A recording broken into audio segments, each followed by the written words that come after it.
All right, gents, we are back. It is another Wednesday night on the channel. We got 3 sticks. We got Big Leg. Vinny is out being Vinny. Salute to him. And Marcus is out being Marcus. And we might get Marcus at some point tonight. No Vinny this week. Have fun, Vinny. I think he's what? Is he like in the south of France or something crazy? Who knows? Oh yeah, he's going to Europe. He's doing something. He's balling. Remember, guys, we're giving this away tonight. Oh, I forgot about that shit. So I don't know how we should give it away. I don't want to do like a randomizer. I don't know. Do we pick the best comment? Do we pick the best answer? Do we pick whoever's engaging the most? Do we pick what? I don't have. Honest to God, what's the protocol to give this away? Brian's got a way we used to do it that I don't know an easier way. The comment. It's just random. Yeah, that's just random. The problem is I can't see every name who's going to be in here to put it in the randomizer fairly. So that's just too much work. No, I could do it. You can? Yeah. So let's do it that way then. If it's not too much work to put everybody who shows up into it, anybody do that.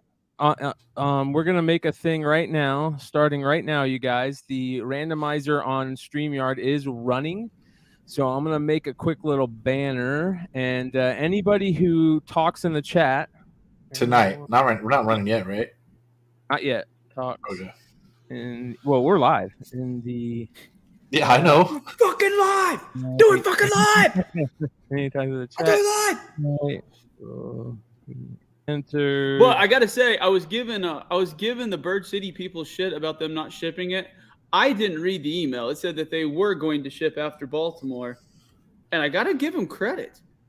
They used this little technique on the shipping with some tape and some things that was pretty creative that I really liked. Like the book, they put them in the normal comic sandwich, the mailers that you normally get, but I could have thrown this fucking thing against the wall and not hurt these comics. I was genuinely impressed. I know that sounds crazy, but they used this. They did something with some tape on the edge, and it just sealed it where they didn't move.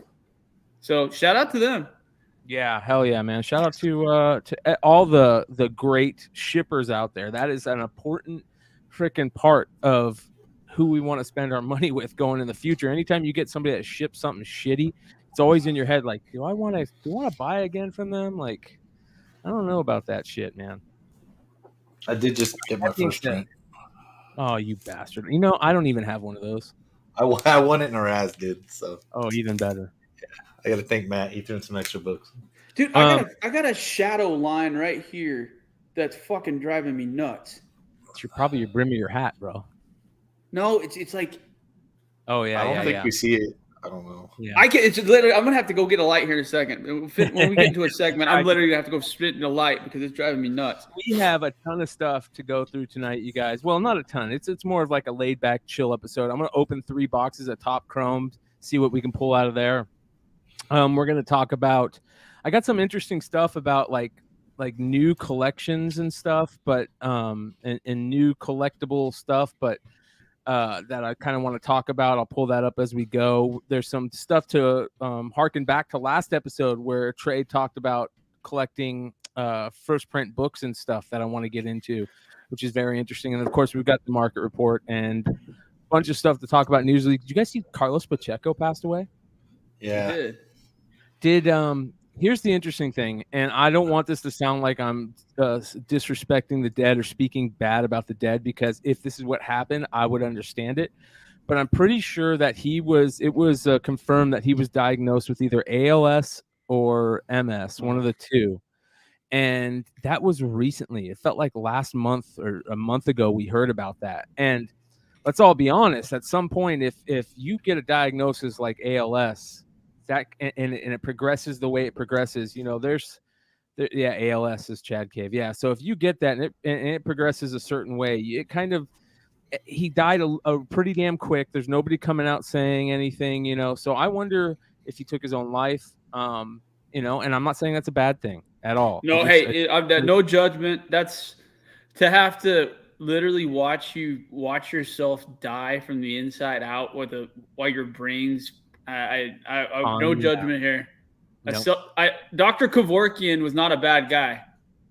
No, I agree. So it's very interesting. We'll see what it is. Wait, first of all, I need to say, I don't know if Dr. Kevorkian. I meant what he did. I haven't read his shit, so you know me. They're gonna find he molested somebody, and they're gonna clip it where I'm fucking endorsing him or something. I don't know anything other than what Dr. Kevorkian assisted suicide. That's all I'm saying. Fair enough. Yeah. There's no reason to stick around if it's that bad. But that being said, it's sad we lost another comic book creator. There's been a lot of them that we've lost this year. Specifically, a lot of artists have passed. George Perez, Neil Adams, Pacheco, Tim Sale, a couple others.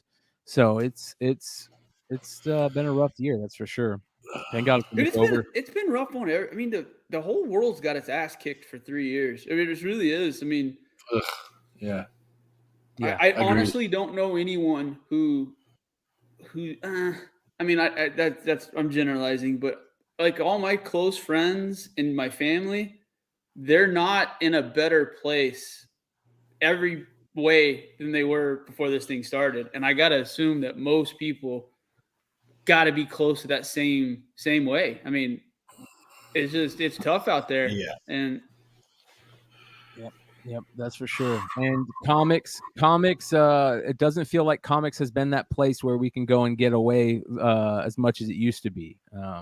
It just either hasn't been good or it just hasn't been anything. Like maybe they're just not putting out good stuff. And then you think like maybe even, the toxicity behind the scenes is kind of causing issues. But that's one of the reasons that I kind of wanted to talk. I think this is the perfect show to kind of talk about like new collecting ideas, if that makes sense. And we collect and talk about collecting a bunch of stuff and flipping a bunch of stuff, and there is a lot of interesting new ideas out there that I never thought of about getting into the collecting world and that type of stuff, whether it's non-sports autos or the non-major for sports autos, like UFC autos and cards and stuff like that, or movie memorabilia, that type of stuff.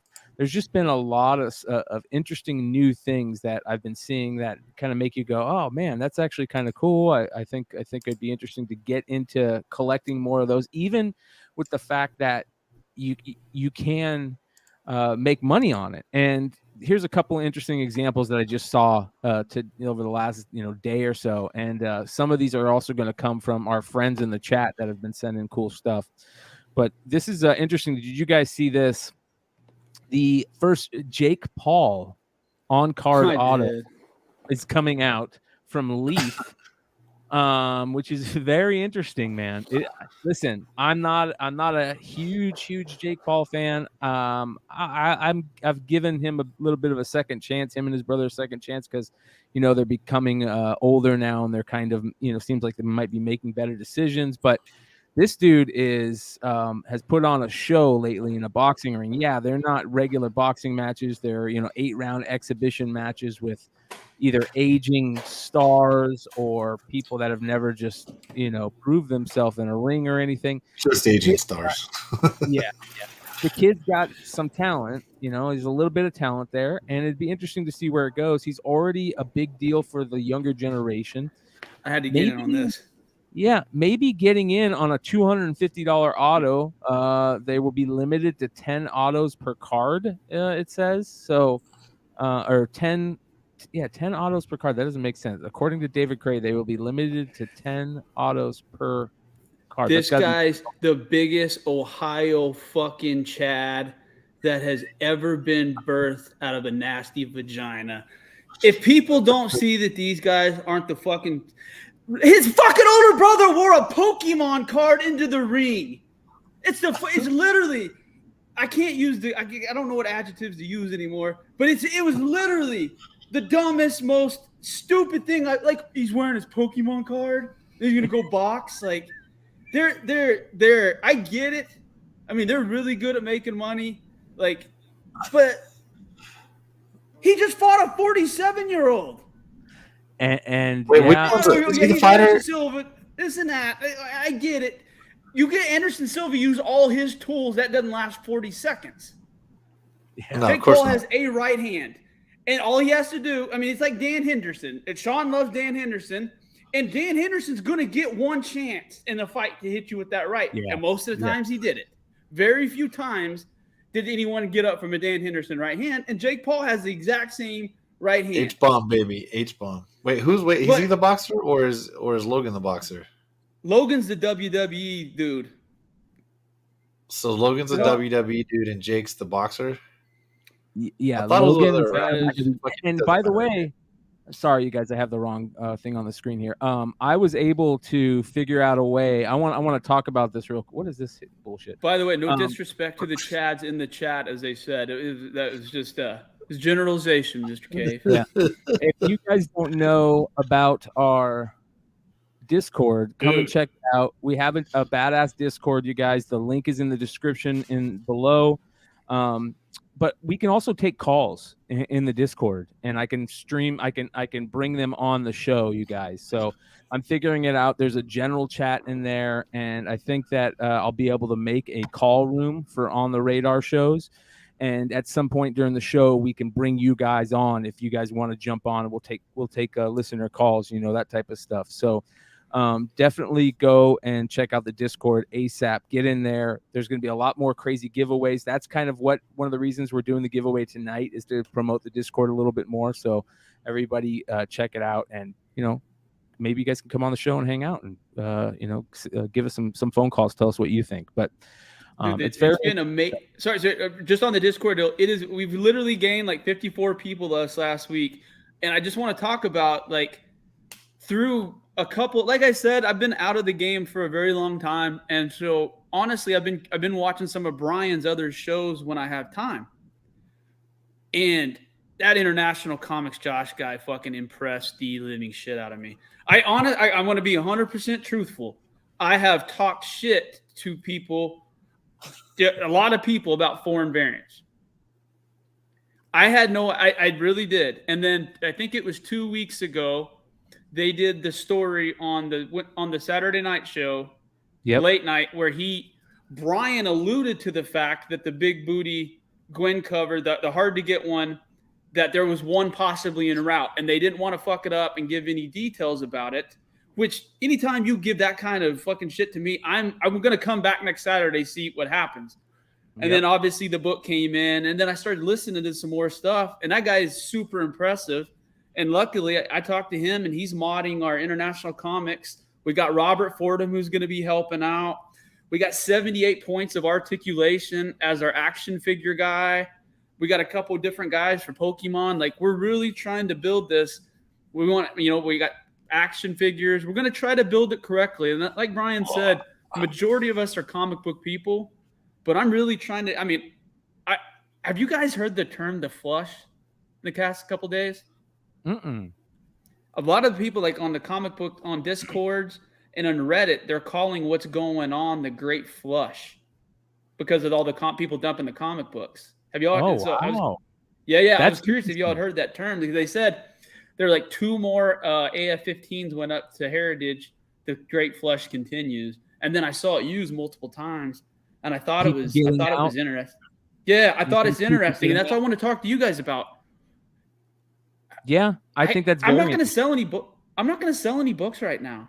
I'm just not gonna. I don't knock on wood. I don't have to, but I feel so bad for some of these people that are having to liquidate some of the books they're having to do at some of the pricing right now. It's just sports cards. I almost picked up that. I didn't work out. I lost it by $2,000, but I almost picked up a PSA 9 86 Fleer Jordan for $12,000. Oh. I was a $65,000 card a year and a half ago. Yes. And this guy's literally lost his business. Literally lost everything. And that's how he's trying to pay his bills. And it's really sad to see. And it's hard. It's you're excited to buy something from this, people, and they're losing one of their grails. It's really weird right now. The transactions are tough. It is. A lot of people are getting in or getting out right now that maybe got in recently, which is not good, which is why I think that we need to do more to keep those people in, which i.e. let's show them other parts of the collecting world. Action figures, the foreign variants, getting in on some of the weird, interesting stuff, autographs. Marcus kind of talked about, I think Marcus talked about this, but Crocs. Like, I didn't realize how collectible these things are, and maybe these are something we need to look into flipping wise. Dude, I swear to God, I didn't know Bryan was doing this segment. Hold on, give me 2 seconds. But I saw people are making these crazy Crocs, custom made Crocs and stuff, and I'm like, what the hell is going on? But you just missed a lot of money. Oh wow, dude! You can flip flannels. You can flip. Oh, you got those? There's some like limited edition glow in the dark Crocs. But no, that's what I mean though. It's so stupid. Like I understand the irony of how stupid it is, but I just like collecting rare things. I will never sell these. I mean, I guarantee I'm going to give these away because they're going to take up closet space at some point in time. But I just like talking with people like us about cool things and rare stuff, because that's my favorite thing to do, is to like get a project and finish it and go do it. It was like the Lost 23. I mean, we're all here because of a stupid comic book that I wanted, honest to God. And I love that. I love when you hear about a book. It's like that Spider-Man book. Probably not going to find one, but I'm going to start trying. I'm going to start using some avenues and digging in some places I haven't dug in a while. It's exciting. Yeah. And it's cool. It's cool to see that vacuum kind of after the CBSI, kind of after the Unpressable deal, that there's really some really talented people that have showed up. And you've done a really good, I'm not fluffing your pillows, B, but you've done a really good job of cultivating and finding some, this is the issue I have with comic book podcasts. 95% of them are so boring. You can't get past the 15 minutes. It's literally just a bunch of guys talking about it. There's no passion. The guys that you found, it's like Red Hood. That guy's like I am. He's crazy. I love him. Yeah. Well, let me, I'm glad you brought up Red Hood, because Hood sent in showed me 2 things that I want to add to this list of things like that would be cool to be collected, and this was one of them. This is from the Rocky movies. I guess they made some Sports Illustrated. Have you ever heard about these? I don't. No, dude. Yeah, Red Hood put this up. Yeah, Sports Illustrated. Russians invade the U.S. sports. So I don't know anything about this. We got to get Hood to find out more and give us more information. But if these are out there in any way, like in their fake magazines that they made for the movies, because that's what it is. It's a movie prop, obviously. But how cool would it be to have that? And then check this out. I saw this today on this thing. It's a card that was made for some movie that Chadwick Brown was in. Draft Day. That's Draft Day. 100% from Draft Day. And you can get them graded. It's autographed? It's not autographed. It says authentic autograph. It does not say authentic autograph. So it's got Chadwick Boseman autograph? Yes. Yeah. Let me take a look. No, and see that's a fucking 1 of 1 badass. Yeah. So I mean, could you also, imagine? Hey, no Black Panther. We're not going to discuss any potential Black Panther spoilers, and we would appreciate it if no one discussed them in the comments. I know we're going to talk about some, but I know there's rumors and shit out there. Would appreciate it if no one did, and we're going to try to not even. They're not even rumors because that shit got released already internationally. So I know, but I honestly that's why I've been skipping them, dude. I'm going tomorrow. If not, I'm going Friday. But I've got to take tomorrow whether or not I keep it. Now I don't know if this is signed by Chadwick Boseman. It says Kyler Smith signed. Okay, Kyler Smith. Okay. So dude, that shit still wouldn't be online if it was Chadwick for $350. Yeah, there you go. It's signed by the artist. It looks like. So this, but at least he signed it on the back. That's still cool. This could be a made card by the artist, because that's another thing that I want to move on to. Is there's a lot of these guys out there that are making custom made cards now that are beautiful. I mean, look at this. We called them Broders when I was a kid. Schroeder. Oh, was it Broders? Yeah, Broder cards. Because that's called them Broders. Yeah. The fake ones. I got a ton of Griffey and Bo Jackson. Yeah, and Ricky Henderson. Yeah. But there are a bunch of amazing guys that go on IG and make these custom-made cards that are just knock out the park, amazing, pieces, and they're 1-of-1s and all kinds of stuff. I mean, this guy alone, check this dude out. This guy's name is CSV Customs. Look at this snakeskin Kobe. He had to get a snakeskin prism to make this card, but I mean, they are just gorgeous. He uses, That's pretty badass. I wonder what that sold for. It says available and for sale. I wonder if you can see what that went for, because that's we should get this guy on here, dude. Look at this Pat Tillman. Oh my god, dude. Are those rhinestones? Wow. I'd buy that. That is just beautiful, man. God dang, I would. Okay. I was like, so that's Pat Tillman signed it. But yeah, Kobe signed his too. I mean, they're all good. Look at the Verlander. I love how he's using the old school Upper Deck holograms that we would just throw away at some point. Is that what he's using? Yeah, gotta be. That's exactly what he's using, dude. Look at this one right here. Fucking nuts and awesome. There's a George Brett that he made. Have you guys heard the George Brett shit story? No, let's hear it, because I love old baseball player stories. Bro. Oh no, I get Bryan. If you see this, you're not going to be able to finish the podcast. It basically tells the story of George Brett shitting his pants in Las Vegas. That's literally it's one of the greatest stories that has ever been told. Literally, Google when you get done with the podcast, Google George Brett shitting pants, and it'll come up. And I guarantee you're going to text me at 4 a.m. being your sides fucking hurt. Dude, the cool ones. I like all the custom and low print, whatever you want to say, like blister, the action figure stuff, like the Sons in 4 guy that sold for like $1,000 or whatever it was. You know what I mean? That shit was cool as fuck. Action figures. Yeah. So that company, I'm sure, is still at it, dude. You know what I mean? Dude, all the. By the way, we gotta get it. Sean's hat is. Oh yeah, my guy was just on. That's baseball to me. It's King Griffey. Look at these. He took out the shades. He cut out the shades, and it's the hologram behind it. Wow, dude. Like, why has Fanatic not hired this guy already?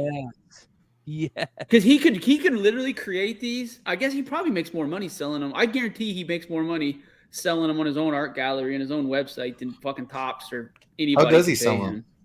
On IG, it looks like. I mean, are the prices? What is that? What is that? 89? Ooh, look at that Deadpool. Check out that Deadpool. Wow. That's dope, dude. Yeah. Rubber-made wrap. Sharing. Where can you? Hey, can you go and see if he has a website in his link bio, B? Mm-hmm. Yeah, this guy is the real deal. This is a good find. Sports card artist started collecting cards. Derek Jeter's main PC. Nope, he doesn't say. But so you just got to DM him, huh? Yeah, that's too many steps for me. That's like, at some point, look at this. This is another custom card that I couldn't believe how beautiful it is. Somebody took a reprint of Mickey Mantle, the 52 Mantle, and did Spider-Man on it. 1-of-1 card. I don't know how I feel about this. Is that Marvel Masterpiece? Are you kidding me? I really don't know how I feel about that. I feel like it's disrespectful to the Mick, but it's also badass the way that they meshed the Spider-Man into the Mick the way that they did. Both New York. If this is in PAX, that is... Dude, that's awesome. The shit that... Hey, I just posted a link in the Discord to the PAX in our chat. That's in those Fleer packs. Wow, dude. Hey, if you guys are in the Discord, there's literally blasters for sale on in our Discord channel if you guys want to join. I know at Walmart. So it says here, the sports card of sports cards is a Topps 52 Mantle, and since Spidey is always his best Marvel card, I want Spidey Mantle card and artist. Fine art by Yash, absolutely killed it. Perfect recreation. That's awesome. Did you see the 86 Fleer next to it? No. BB, go back right in the video when he painted. No, that same video that you just played. Look into the top left, and here in a second. Wow. He says it's No, for sale. Hold on. Yeah. Is this the same video? Because it shows there's another card on the shelf, and it's an 86 Fleer homage with Spider-Man jumping. Oh, wow. See the Kobe. That's just beautiful, man. I love the case it's in. I love when one touches look that pretty. Right there. Yeah. Holy shit. 2020 Marvel Masterpieces sketches. Ash Gonzalez. Wow. Fuck, We got to find this Ash Gonzalez guy, man. See, this is what I mean. Like, I didn't. If people know about this shit, Marvel Masterpieces 2020. Oh god. Yeah, dude. Well, did you? I like the Spider-Man Fleer. I like the Spider-Man Jordan a lot better. Did you guys see this? This is straight up on TMZ. Lala went and broke with everybody's favorite douchebag, Ken Golden, and watch what happened. Yeah, that's a genuine reaction from her. Yeah, bro. She's still married to Mello. No, she dumped his dirty ass.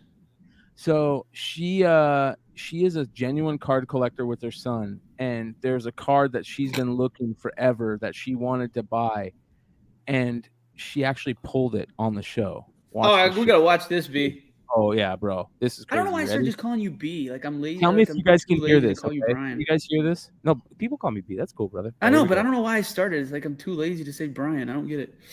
It's too many syllables. Trey, Sean are easy. There's only one. Hold on. Why isn't that coming through? Why is Ken's face got grease on it? Right? All right, hold on here. Someone get him a rag. Let me do.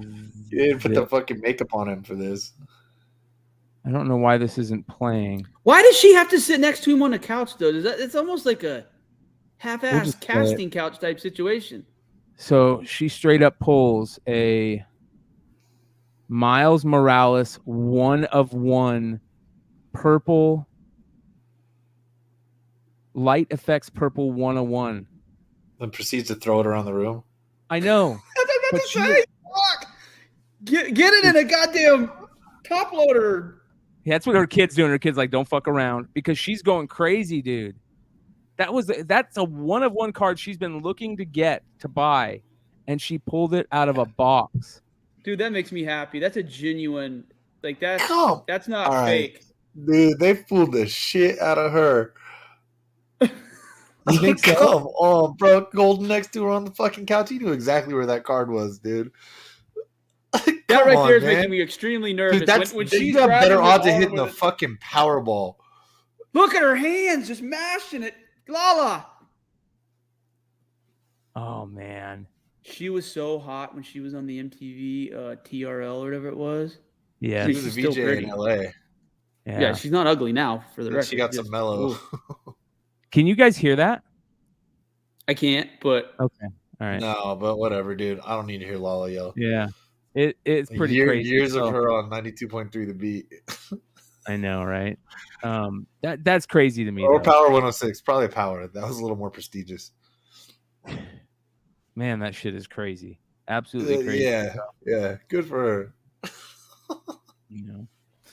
It's $100,000 card though? Yeah. Oh yeah. How do millionaires pull shit like that? And I've been opening packs for 40 years and ain't pulled a $25 card. I'm telling you, how does shit like this happen? Just apparently got to go give Ken Golden a hand job on his couch and you get to open some cool shit. I might do it. Yeah. I'm at that point in my life. Best thing I ever pulled was like a Bull Auto Gold, like out of 10 for. Do you still have that?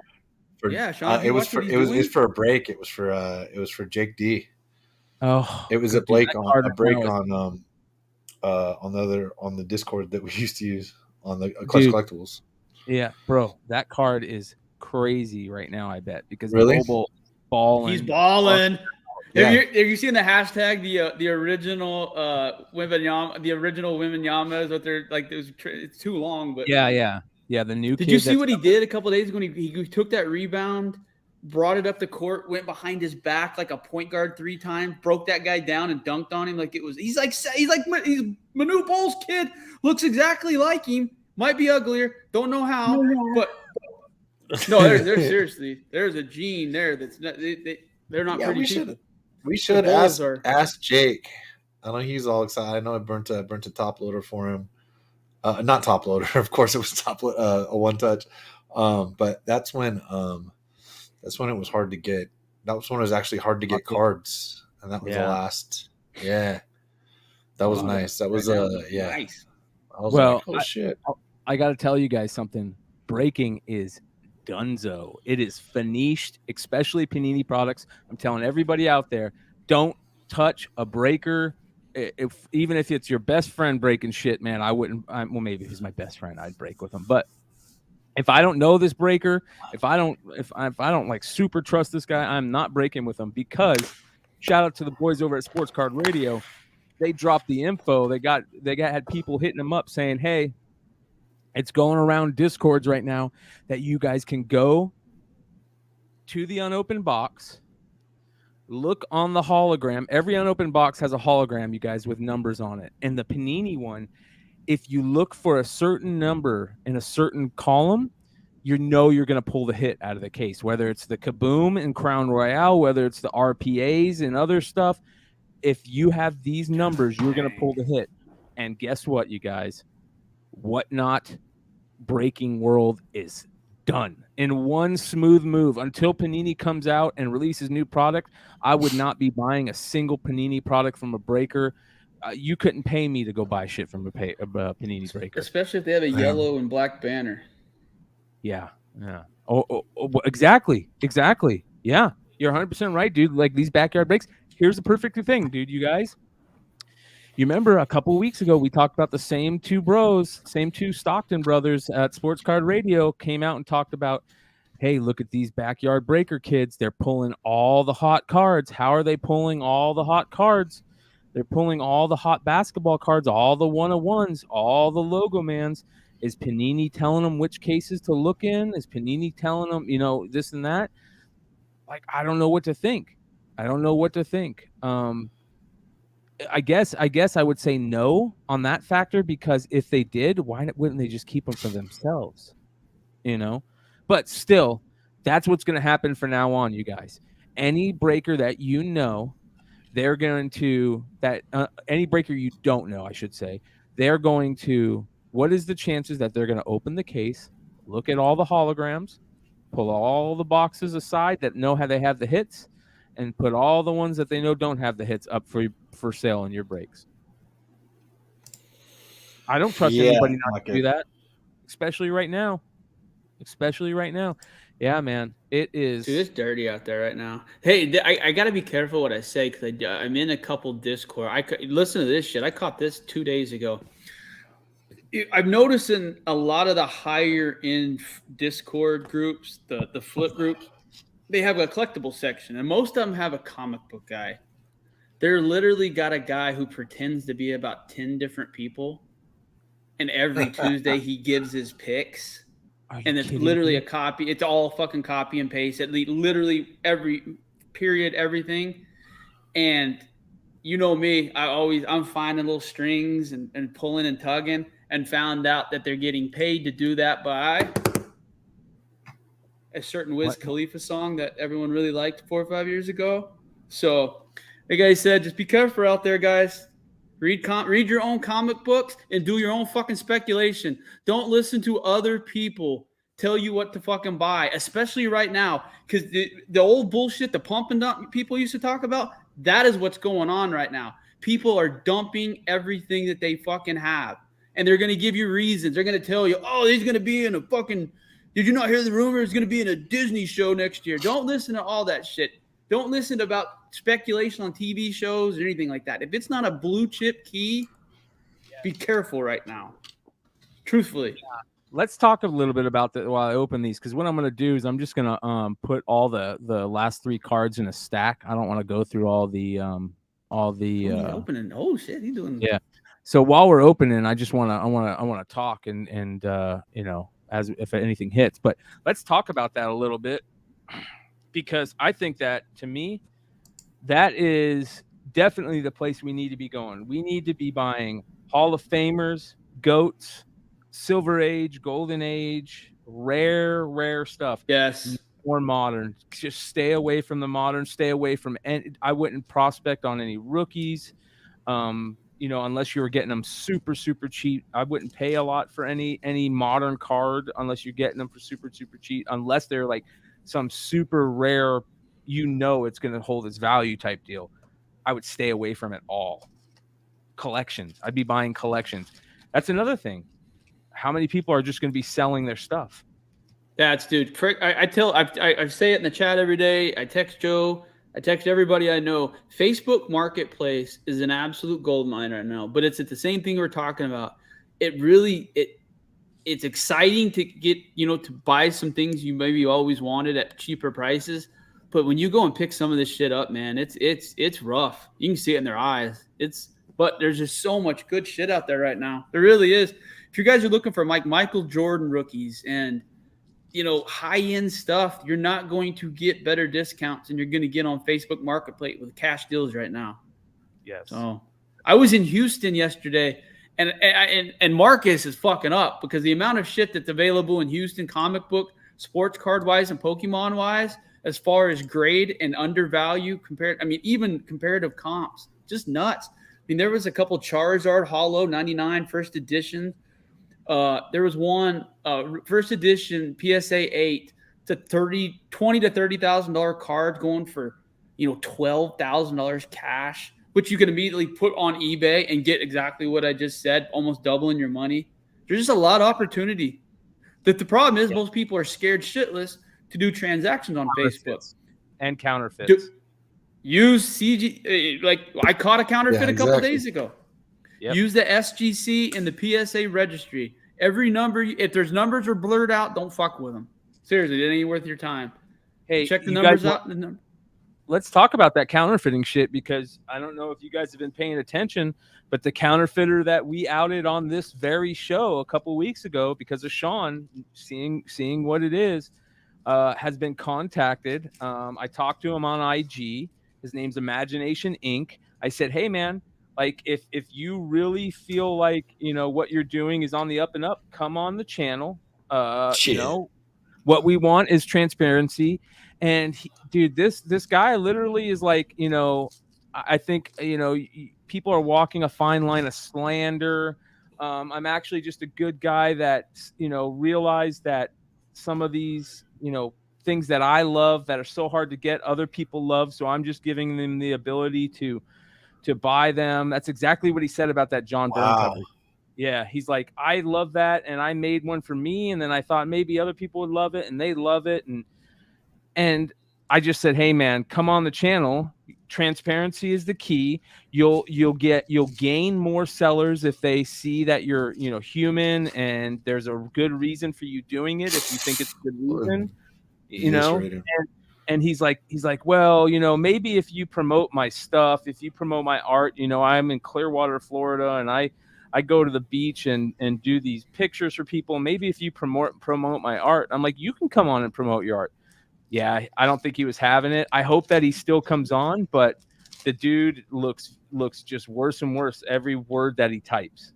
Bro, you're a fucking thief. How about that? Yeah. How about slander, you fucking thief? Yeah, you lied about your product. You made bootleg shit. You're full of shit. People have tried it before. They usually try it from other countries, and I speak from experience. People should protect themselves. You conned people into these things. You called them all warehouse finds, dude. That was the worst part. No, you lied. You straight up made a bootleg product. You lied, pretending it was a warehouse find, and then you pretended that they only bothered to make 25 virgin variants. No, dude, we know how comics work, man. We know how things are printed. We know how everything's printed. We know how everything is made. They don't just do that. That's it. There's no 25 print run at all in the universe. Okay, for indies, sure there are. For Marvel, the CB Belusky fucking handout to Disney or something he personally gave to be okay. They didn't just make those, and they all in variants from all different years worth of variants. The hottest old school Venom and DC and Marvel, right? And two different companies, they all ended up in some warehouse where you randomly live and only you have the supply of those, right? Yeah, you made that shit up, dude. You absolutely made it up. There's not, yeah. and you do not have the right to reproduce that and reattach that cover and reattach that cover to the same book that you bought for, $1, $5, doesn't matter. You bought the regular cover for whatever it cost you, a couple bucks, and then reattach the cover that you printed out yourself and went ahead and redid that, dude. You're full of shit. Okay, that's it. There's no accidental printing of 20 different of the hottest variants of all time that only you know about, that only you found in a warehouse. Have that for slander. Prove me fucking wrong. Yeah. I dare you to fucking prove me wrong. You know what? Then you can sell those for probably $50,000 each. How about that? Exactly. Dude, exactly. I think I'm legit Sith, because even like when Sean gets angry, like I feel like better. Like I feel more energy. I definitely think I definitely might have some issues. Matt Manning refractor. Look at the print lines on that, you guys. The quality of this product is so garbage this year, and you guys will see what I'm talking about. There's a print line going across horizontal and a print line going across vertical on this thing, dude. Look at that. It's garbage. I see one. I see it now. It's garbage. God, that's rough. Yeah. Yeah, I can see it even. Yeah. Half the product. Brian, how come that gold thing above your left hand isn't in the mail to grading companies? Yes, I know. Do I need to call and remind you every day to grade your shit? Josh Lau. Ooh, autograph. Right. Tyler Gilbert, pitcher auto. Yay. That's like a defensive lineman auto. It's like, fuck, it's a waste. Mitch Haniger, silver. That's a regular. All right. I love these. I don't know what they call them, but they're beautiful. Like the design on them. They call them first round chokers. Yeah, right. I mean, just a beautiful card. I'm trying to get it in. All right, here we go. We got a pink Met, Jeff McNeil, who was a stud this year, but he's not really the greatest player. Dude, that's an amazing looking card, though. Holy shit. Right? Gorgeous. I mean, pink speckle. It is numbered to 350. And there's a Wander 87 insert. That's not bad. So I like that. Jesse Winkler, silver. That's a base. They demoted they need to demote. Honest to God, the Reds need to be demoted to AAA, and they need to bring up some other team and give them a chance. It's honest to God. The Reds are so bad. That's a Josiah Gray auto, you guys. Yeah. Blue, numbered to 199. So that's a good on card. On card. Okay. Lars Nootbaar, silver refractor. That's good. I'll take a rookie silver. It's a base. Lars Nootbaar. That's a cool name. It comes with the tongue. Right? Lars Nootbaar. Houston Cheaters. By the way, everyone from Houston, I know I was literally in town to help a buddy who had surgery. I was in and out for a day. I didn't really hang out. I didn't reach out to anybody. I'm not being an asshole. Next time I'm in Houston, I will buy dinner for everybody. I promise. I still love 87 tops. I don't care what anybody says. Wander, dude, look how beautiful some of these inserts are. Like this one right here is gorgeous. The new classics. Great design. Kyle Muller. That is a blue refractor numbered to 199. Ryan Zimmerman X-Fractor. Max Kranick, rookie pitcher, silver refractor. Byron Buxton base. Ryan Mountcastle, future stars. I love these future stars, man. They put them in all the years. It's a great subset. Brandon Marsh. Lance Flynn, refractor. Joe Ryan, base. That's a bummer. I thought it was going to be a refractor. Acuna. Jacob DeGrom, 87. We got a purple Lewis purple autograph. I think this guy, wasn't Royce Lewis a number one pick? He's still fucking, that might be a good one, B. It's a rookie auto numbered to 299. He was drafted Twins number 1 in 2017. Not bad. Not bad, you guys. This is a not bad box. We still got about half of it to go. We got Kyle Hendrick base, JD Martinez refractor, Nick Lodolo pitcher auto, but it's a good pitcher auto to get. Lodolo's a good pitcher. early draft pick. Kevin Gossman refractor, Carlson base, Urias base, Mount I'm gonna have to Castle. get some of these next year. These look like fun. Right, Kyle These Hendricks. are really nice. Kyle Jordan. Oh, there's a gold behind that, you guys. You see that? I see that. Ow! Come on, one there's time. an Do 87 top. double Who cares Julio. about the gold? Double Let's Julio. go. One time. Let's go. It's gonna be a rookie. Let's see here. Is it gonna be a rookie? Hold on. It's a twin. If it's Royce Lewis again, don't be upset. It's Kent Herbeck. Trevor Larnach. Oh. Wait. Who the fuck is Trevor Larnach? Right? It's not even a rookie. It's numbered 31 of 50. 31 of 50. That's a bummer. But it's okay. I can't complain. Abreu 87, Emmanuel Rivera, refractor rookie auto, Anthony Rendon, an Ohtani new classic, Justin Turner, and the final card, an Adam Wainwright. So we have our 5 autos. Our 5 autos are pretty good. Lodolo, Royce Lewis, Zach Lothar, pitcher, don't know. Josiah Gray, good. And then we've got Tyler Gilbert from the D-backs. I don't know much about him, but another pitcher. So no veteran autos in this one, which is good, which is, if you guys don't know, they decided to add veteran autos to this set. And I opened a box the other night. Here's the autos that I pulled out of my 3 boxes I opened before this. I got a Mason Thompson auto, rookie pitcher, a Tyler McGill. That dude threw a no-hitter this year. Griffin Jacks, rookie. Drew Ellis, rookie auto from the D-backs.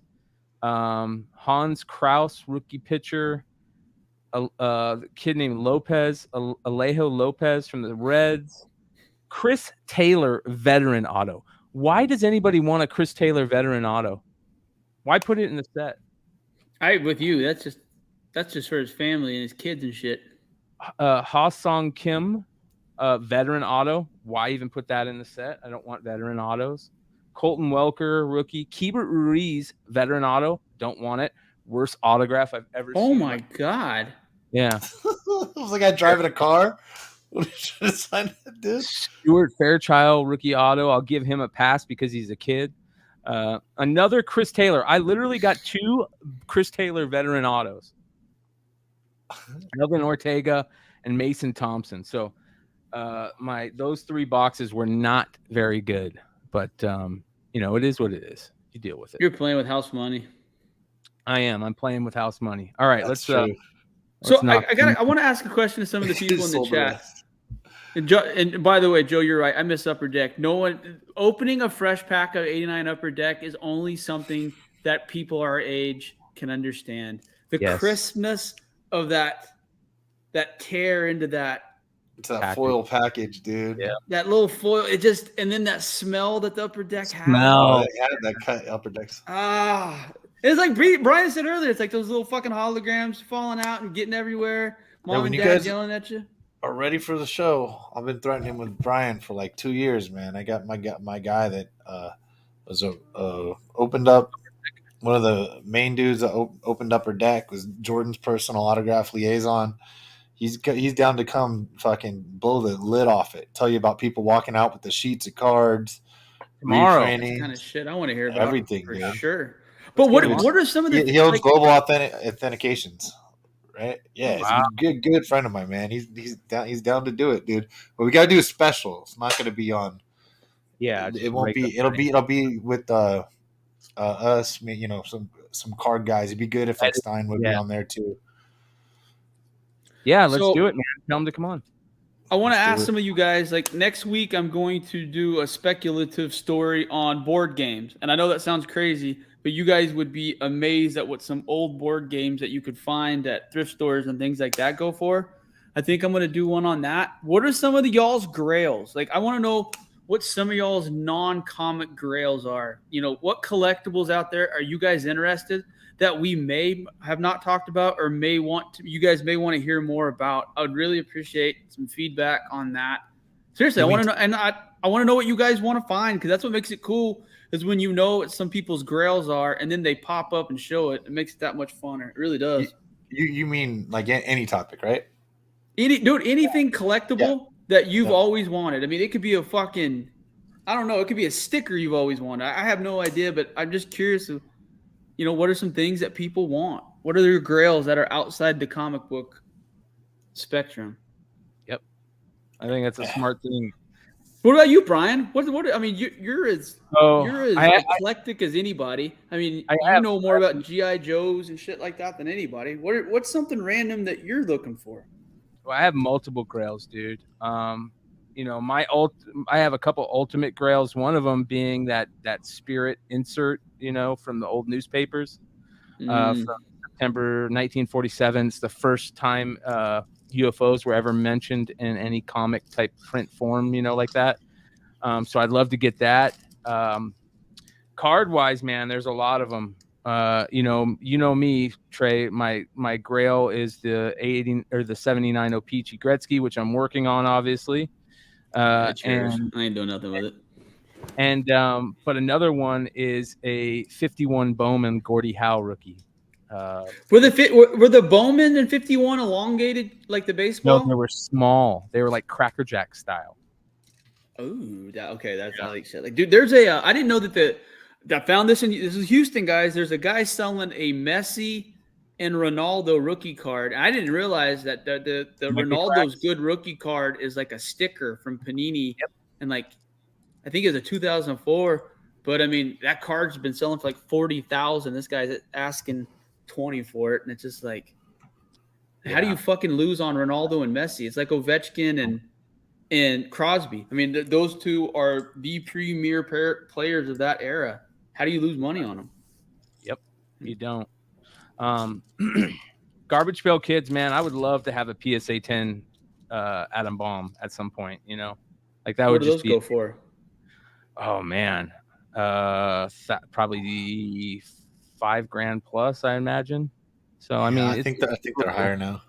Are they higher? 84. It depends on the glossy, on your 84-star Jordan is number one there too. The 84-star Jordan, and I know Doc Joe has been wanting that too. Louis V. Have you heard the story that we almost bought one? But you might know this. In the 84-85 set, the 85 set came out in 84. There's some weird numberings on some of the star stuff as far as the years. Well, in 84, they released a 5x7 Yellowable collectible set. And a lot of people say that came out before the regular 84 star set. And that card, it's technically a rookie. It's graded so by PSA or whatever. It has some weird numbers. It has a couple sales for 20,000 and then a couple for like 1,200. And the guy wanted 10,000 at first. I think Joe and I got him down to like 2,900. And we still felt like it wasn't that good of a deal and kind of got out of it. But I had to learn quickly about some star fakes and what to look for and things like that. Yeah, man. They're getting good at fakes now, boys. It's scary. Yeah. And they're getting really tricky on selling fake cards on eBay because of the eBay program where they have to verify stuff. Have you guys seen how they're getting around that shit? What they're doing is they're taking their fakes and they'll put them in a lot with other real cards. So like you'll see a lot and they'll just put up their lot of basketball cards and you'll see like a Steph Curry rookie in there. And that's how they're getting around it. It's really cheesy, man. All right, here we go. I don't want to do all this. All right, let's do this. It's very cheesy. Castro, that's a base.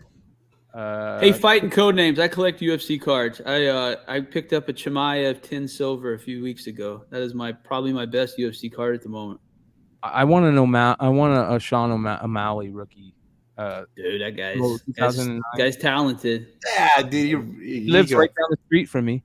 Literally right down the street.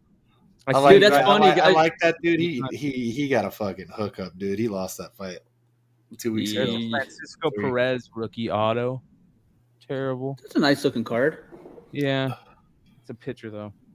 Yeah, I just like getting an offensive lineman or a defensive lineman autograph. Yes. Yeah. Base. Max Muncy, Heart of the City, Joey Votto.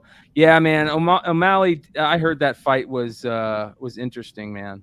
But it was. I knew it was going to be a split decision. I didn't think O'Malley got it, nor did I think he won. But it's not the biggest fucking travesty in UFC history or anything like that. Who's that? But I'm an O'Malley fan. Luke Voigt's not bad. Yeah, but it's a fucking veteran. I know. Yeah. A veteran mediocre autograph. You're not wrong. Dude, Chuck, your books are at I see Chuck in the chat. Chuck, your books are literally at CGC. Sean dropped them off in Baltimore. Oh, they are checked in at CGC right now. Yeah, so word is coming soon, brother. Luke Voigt. He's coming. He's CBC ankle. He's good looking for people. I like this guy. He's like, yo, what the fuck's my books at, boys? Oh, he's one of my good friends. He's no, I know. I like it though. That's the kind of shit I would do. Like, hey, Bryan, in the middle of your show, where the fuck's my shit? Yeah, Trey and I saw a badass O'Malley fight. We had some big O'Malley fans sitting in front of us too. We did. I think that dude's a cool or small. dude. What are you? No, dude, he seems cool as shit. Right? Yeah. The guy's Family Guy playing in the backyard in Arizona. Yeah. Sponsored by Dr. Dabber. I love that. He is the perfect Dr. Dabber. Yes. Heart of the City, Miggy. They should be. That card should be. They should have just given Miggy a fucking fork, and they should have put the Little Caesars fucking sign on the top of the building, because that's all he's done since he's been in Detroit is fucking eat and get fat. Are guys in the quality control room biting their nails and spitting them on cards?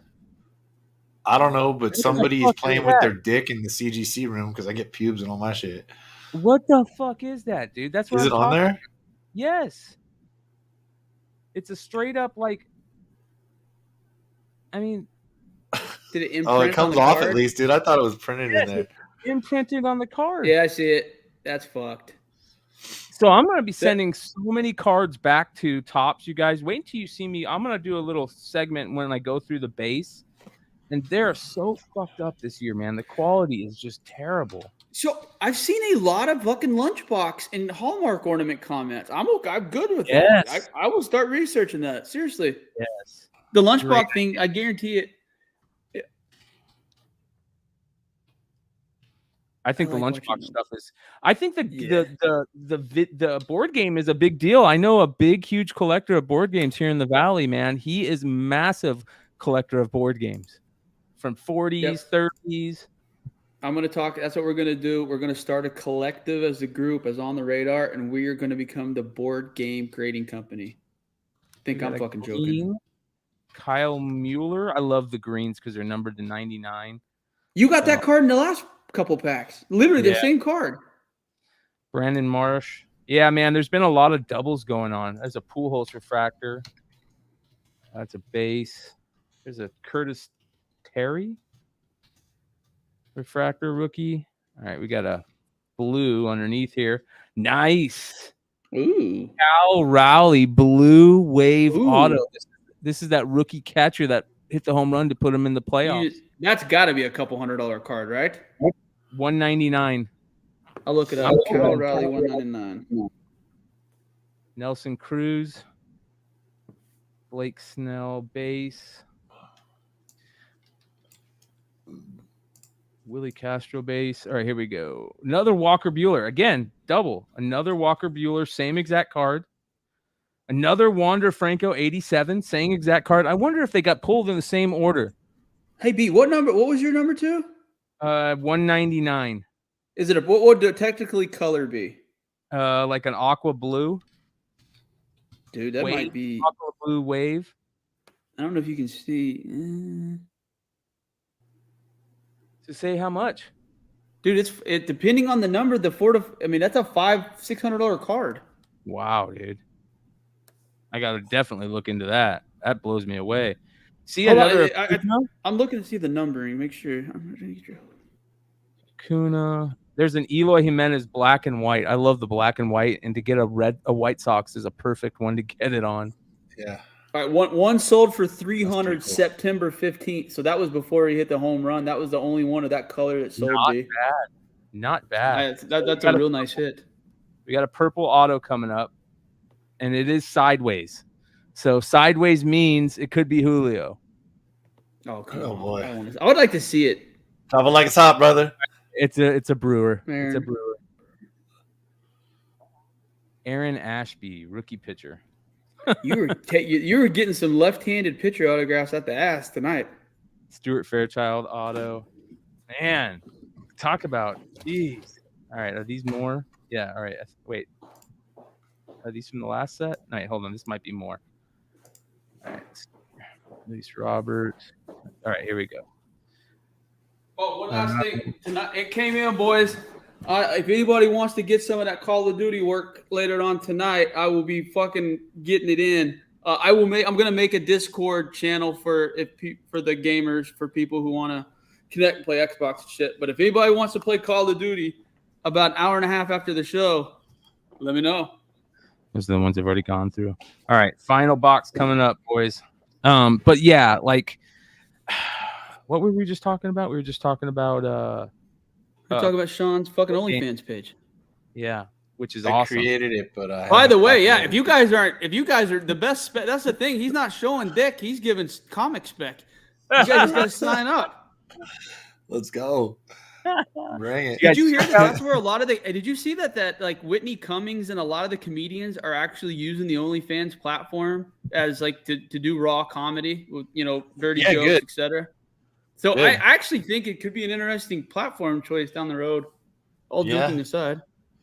Well, it's not. It's not totally porn. It's like 90% porn or something. Remember they said they were going to quit porn, and then they're like, "What were we thinking?" Yes. Like, who has morals? Like, fuck, if you accidentally, like, Viagra was for hearts, but it gave everybody boners, and what are they going to do? Shelve that shit? Yeah. Nah, man, you got to go with what works. Old white guys like us, we like our boner medication. Hey, dude, It is what it is. Blue for blue. I literally can't believe that. I literally can't believe that the word OnlyFans has been said 3 times and fucking Awesome Sauce hasn't fucking burst through my screen like the Kool-Aid man.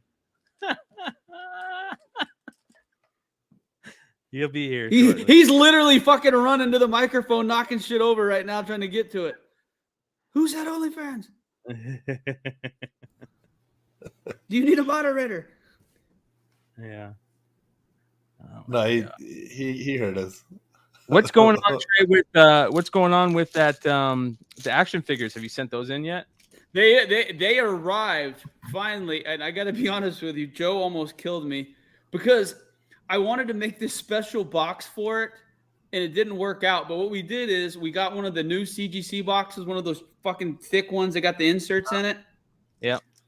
I put them in there, and then I injected it with some of that insert foam that expands. Yeah.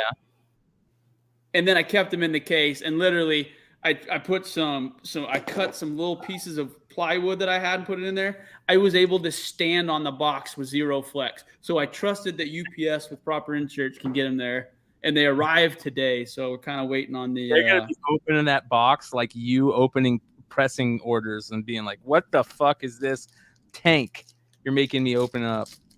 Fuck, that's the thing. When you spend that much money on old shit like that, you got to factor in the cost of shipping and insurance, all that into the cost of the purchase these days. You just do, because that's one thing people don't realize, how much vintage expensive shit gets cost graded. It's not $22 to get good stuff graded. You got to pay premiums and all this and all that. And it's just, I don't trust FedEx. I don't trust them. I don't trust UPS. I don't trust registered mail, all that shit. So I just see how people throw packages and see how the FedEx drivers throw my shit. I just try to think of how people are going to treat it and how can I get it there without getting it messed up. Yeah. That used to scare me the most was when I was pressing books, was sending the books back to people, trying to get them back in the better shape than what they sent them to me in. Yeah. The anxiety. When people make it easy, some people use 4,000 pieces of tape. No.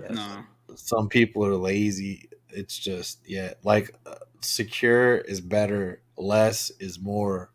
Not less is more. The less while being secure. Please, please, please.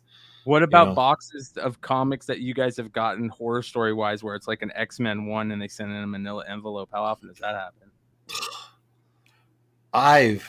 not too terrible because most of my buying has been either personal or probably from eBay or like my comic shop or Midtown, or you know what I mean.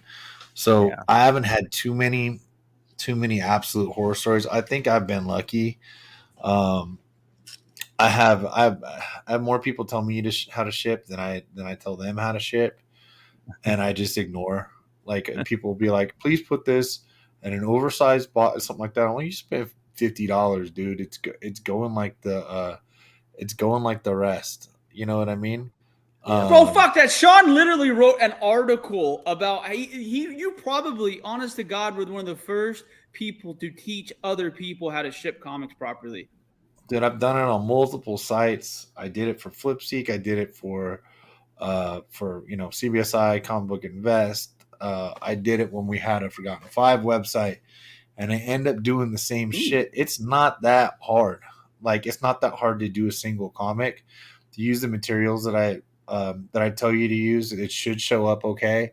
If it's that expensive, use a little more. I have switched from S165s to Gemini's, but I gotta be one of the only people. I can't see one here. I pay for I pay for the comic pads, so like I don't know, it's better. You can use them as dividers when you're done. You know, I spent $1 something on each package and whatever, dude. I don't sell a lot of stuff under $1, so I'm not coming out to Print and plate. Yeah, it's a black and white Soto. Numbered to 75. By the way, Uniform 13, sir, you do not get to just drop that comment and we don't get to ask questions. What is the comment? You have an OnlyFans account and you shave balloons and you fill high heels with random foods and you make money. Please, you have to you can't literally dangle that carrot and not give us more details. Let's Please, go, Uniform. I have to know. What you got, brother? Yeah, like, yes, this guy. Got? He does not get to say this and not give me details because I want to fucking know. Because I got razors, I got all kinds of shit. And if you're making money, I want in.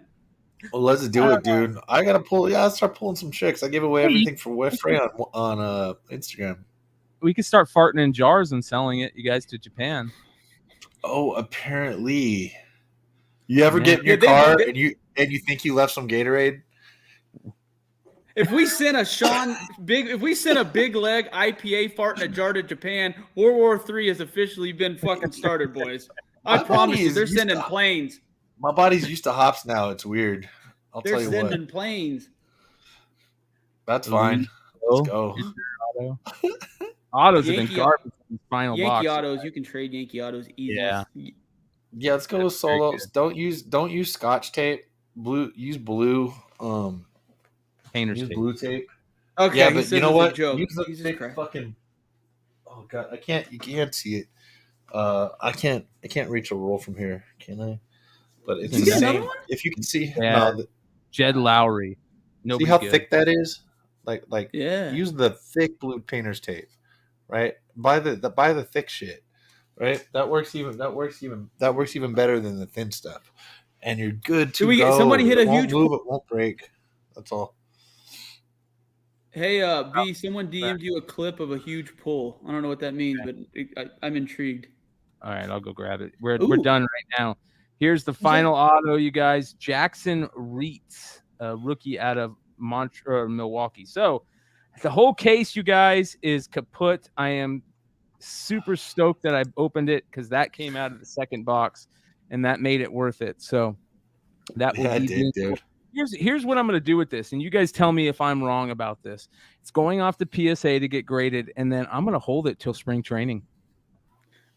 Dude, that might be one of those ones. Okay, follow my logic on this. If you can afford to hold that card and gamble on his career, that's $100,000 card potentially, Bryan. Yeah. I know. I mean, there's a lot of shit has to go right. I mean, he tears his ACL in the parking lot tomorrow at the grocery store. That card's $1,500 in a couple months. I mean, I totally understand. Whatever you do with that decision, I just want you to get your money back and make some off your purchase. You know what I mean? That kid's so good that if he plays, if he's 5 years and it's worth that much after like 5 years or something like that, because the spec on it's got to be, insane, and it's going to be great. And then all of a sudden he does tear his ACL, you're going to get like a 20% drop, just for that 6 months or a year or something. You're not going to get that thing's not going to go throughout. I mean, I don't want to jinx the kid, but how many season like career ending injuries are really happening in baseball when you're that young until you're Not after many. 30? Yeah, not Brian, many, man. It's not a contact sport, and he's not a pitcher, so his shoulder's not going to like just give out, You remember the story I told when I was at the Tulsa Drillers game last year, and Steve Decker, I don't know if you remember him, he used to be a catcher for the Giants. Yep, I remember Steve Decker. Hell yeah. He was a manager. Well, anyway, he was one of the lead scouts for the Cardinals. He was watching Memphis and Tulsa, and he sat behind me, and he was had his radar gun. And if you sit behind me and have a radar gun, I'm going to ask, who the fuck are you here for? Yeah. Anyway, we started talking and started bullshitting. And he said he was Steve Decker. I was like, oh, my God, you had the fucking weird batting helmet in the 89 upper deck. And he starts laughing. He's like, I haven't heard it said that way. But we kind of hit it off. I was like, I got to know. I was like, who's the most talented player you've seen? And he literally, without question, said Julio Rodriguez. And he goes, I watched Trout. He goes, I knew Trout was going to be good. But he said that Julio Rodriguez is the best player that in minor leagues and in development that he has ever seen. And that's the reason I bought the card when I did before the season started, and we talked about it. So I don't know. I think I got a lot of faith in the kid. I want you to make some fucking – I want you to buy like holy hookers. Shit. Fucking Richie, dude. Richie hit a big one or what, dude? Oh, yeah. You guys are going to trip. You guys are going to Are we showing it, or are we going to the... Hold on. I'm going to open It's on your channel. I'm pretty sure we're safe. Oh, bro. This is going to be I think it's crazy. here. Or is it on Richie's? All right, hold on. Let's see here. Check. I don't want that. I don't know. How big a hit is it, man? We're always talking like that. Hold on. Yeah, this is a big hit, you guys. This is a big hit. You just fucked your mic up again. Did I fuck it up again? Yeah. Fuck, I tripped on my fucking Check. Crocs. No, it's bad. All right, hold on. God damn it. Trey, by the way, 10 o'clock at night, like fucking let's go, dude. This is Doc Joe's favorite fucking drink, guys. You want to know why? Because it puts cavities in your teeth within 5 minutes after drinking it. Yeah, it probably explains. Damn, everyone in the comments are fucking talking this up. I got to see this. Check. That's also probably also. Do you know how much pressure that is, though, to like make Bryan do this shit on the fly? Why people are watching him do it? I couldn't. No, but I say that Mountain Dew. That's probably why I got no kids either. So and the dentist, but I got a lot of milk as a kid. So I probably got an hour and a half sleep last night. That's better. That good? Yeah, better. Yeah, I think you're good. Yeah, you're fixed. You're good. All right, hold on here. Let me see if I can play this and you guys can hear this. Let's go. Stop screen. This is awesome. This is so cool. I can't believe this shit. I really enjoy watching people open cards. I don't know why. I never thought I would. And then a few years ago, you guys kind of introduced me to it on the internet. I was like, oh, okay. And then it literally led me to doing breaks for people. So I didn't know you did breaks. I was just going to say, you mentioned that earlier. I was like, how the fuck did I not know you did breaks? With on the Clutch Collectibles, man. We did F5 buys or clutch buys, man, just on NBA stuff. And I was buying so many. And I opened so many back then because I could get them. I could get them at Walmart, and they were worth money. And so it was fun. I mean, I'm an idiot, and I opened all that Prism. I got tons of unopened Prism from this year, and I just have you looked through that Prism though, Brian? Have you looked through that Prism, Sean? There's been some guys sneak in that long of just the rookies from that. Check. Year. Good. How does that sound? Does that sound okay? That includes all products, but it was probably at least 60 to 70% Prism. Like there's some hoops and of course, and some optic, a lot of optic, but like at least I like 60, that. 70%. I think I The love optic's great. The optic was better looking at me. I like the borders on the optic. Hey, can you guys hear me okay? Yeah, you're good, dude. You're good to go, All right, Bryan. sound good? Yep, All sound right. fun. All right, hold on here. Okay, let me see if this works. All right, this is crazy. Holy shit. And you guys should be able to hear this. Tell me if you can hear this right now. Can you hear that? Okay. All right, hold on. All right, this is cool. I was going to while Bryan's working on this, I want to talk to you guys about some NFT stuff. I finally made the big jump this last week. Here we go. Hold on, unless we got it. All right, shout out to our boy Richie and our boy And Red Hood. Red Hood. Yep, Red Hood. Red Hood and Richie. Make sure you guys are following both of them. Richie is my co-host on Friday nights over at the House of Stein for the Hot 10, and then he joins us on Saturday as well as Red Hood. You guys can catch them hanging out. But Richie has his own channel called Popcorn Culture where he rips cards and drops spec, and he pulled a monster tonight, you guys. So here we go. Let's see. Of Aaron, can you hear that? Jose Abreu. That's actually a really good comparison because they're older guys. Brandon Crawford. I would blue. I have a blue. What's a blue, Joe? To 50. Oh my God. Here we go, guys. Blue. Okay. It's sideways, and I think it's a Mariner. Please be. Oh man. Oh.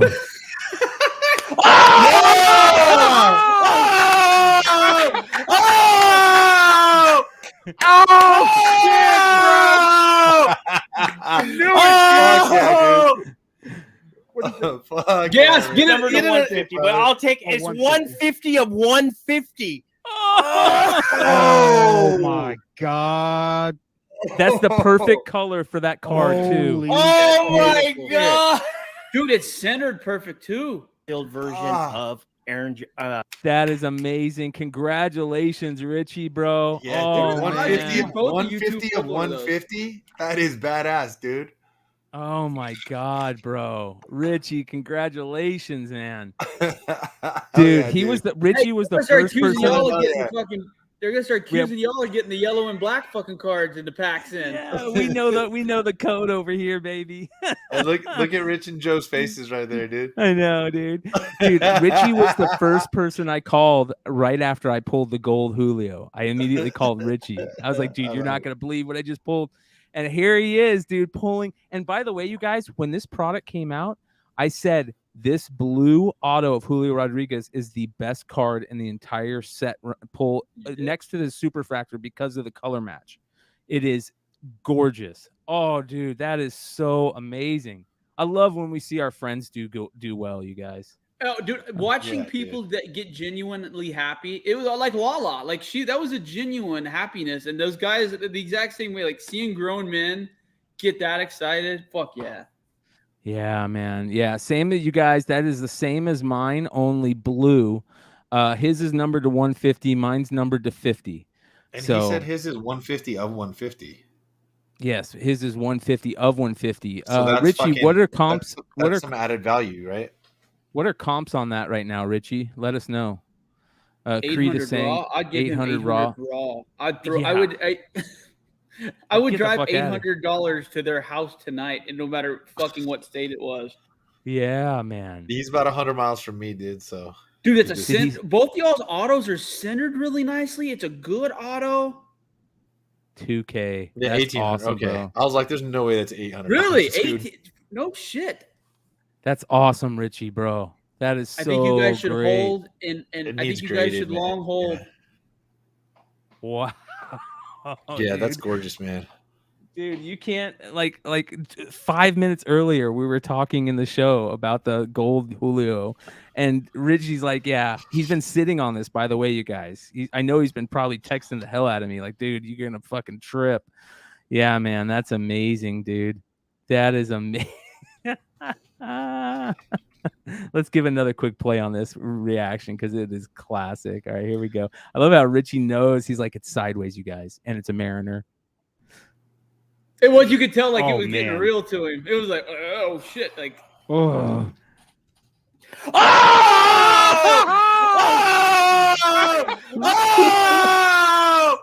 Oh, shit, bro. He did. I like the handoff he did between the left and the right. Yeah. Oh my God, you guys, that is hilarious. I knew it. That's so fucking cool. It's numbered to 150, but I'll take it. It's 150. 150 of 150. Hell yeah. Dude, that's so cool, man. That is so cool. It doesn't get much better than that, you guys. Dude, I was watching their expressions. Red Hood's eyes went. Oh, hey, y'all want some more good news? Yes. Hell During this I'll podcast, take any. I have been contacted by Kawiki Kai. Yeah, Kavika. Yeah. Because he is going to donate a box of Pokemon cards to give away in our Discord. And Doc Joe just sent me a picture of 10 9-8 slabs that he's donating to giveaways. And I literally told him to keep. I was like, you can't give away this fucking book. He was like, yeah, I can. Like, and Marcus is giving away about an $800 9-8 in the Discord this week. So we've been talking about it.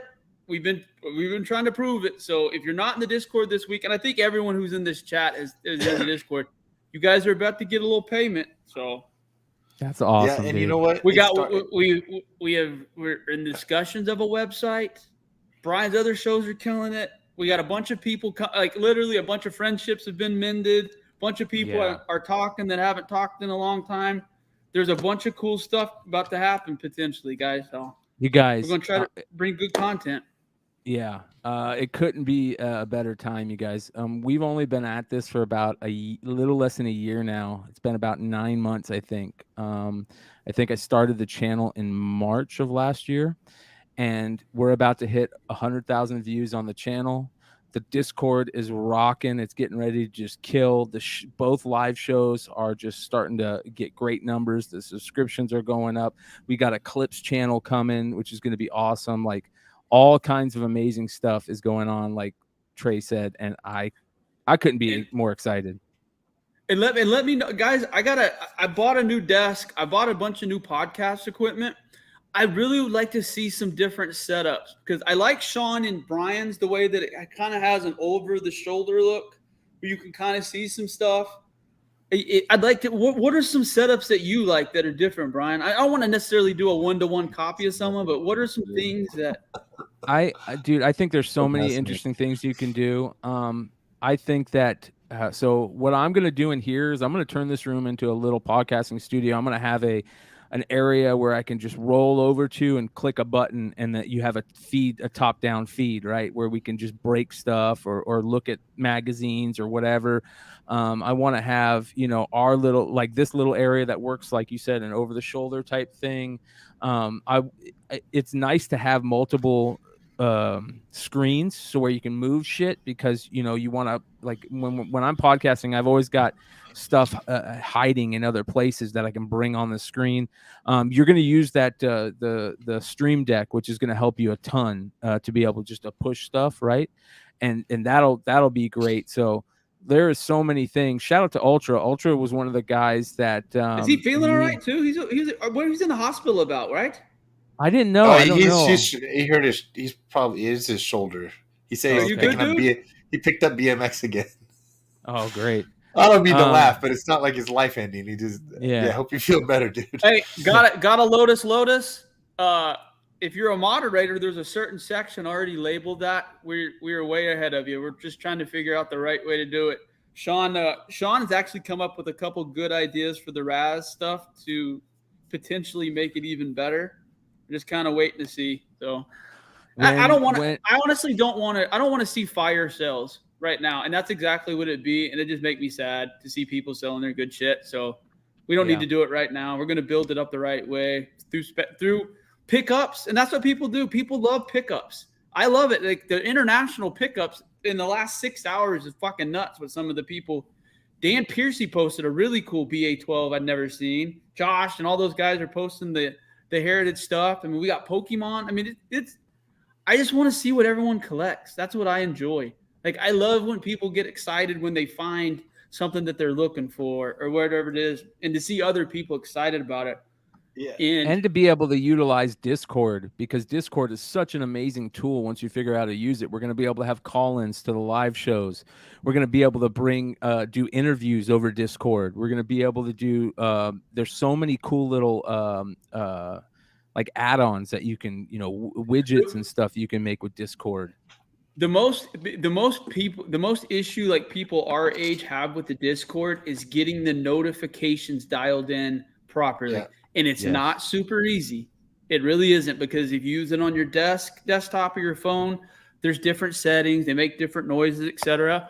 I'm going to work on a PDF that's about a 12-step PDF to show everyone how to quiet notifications.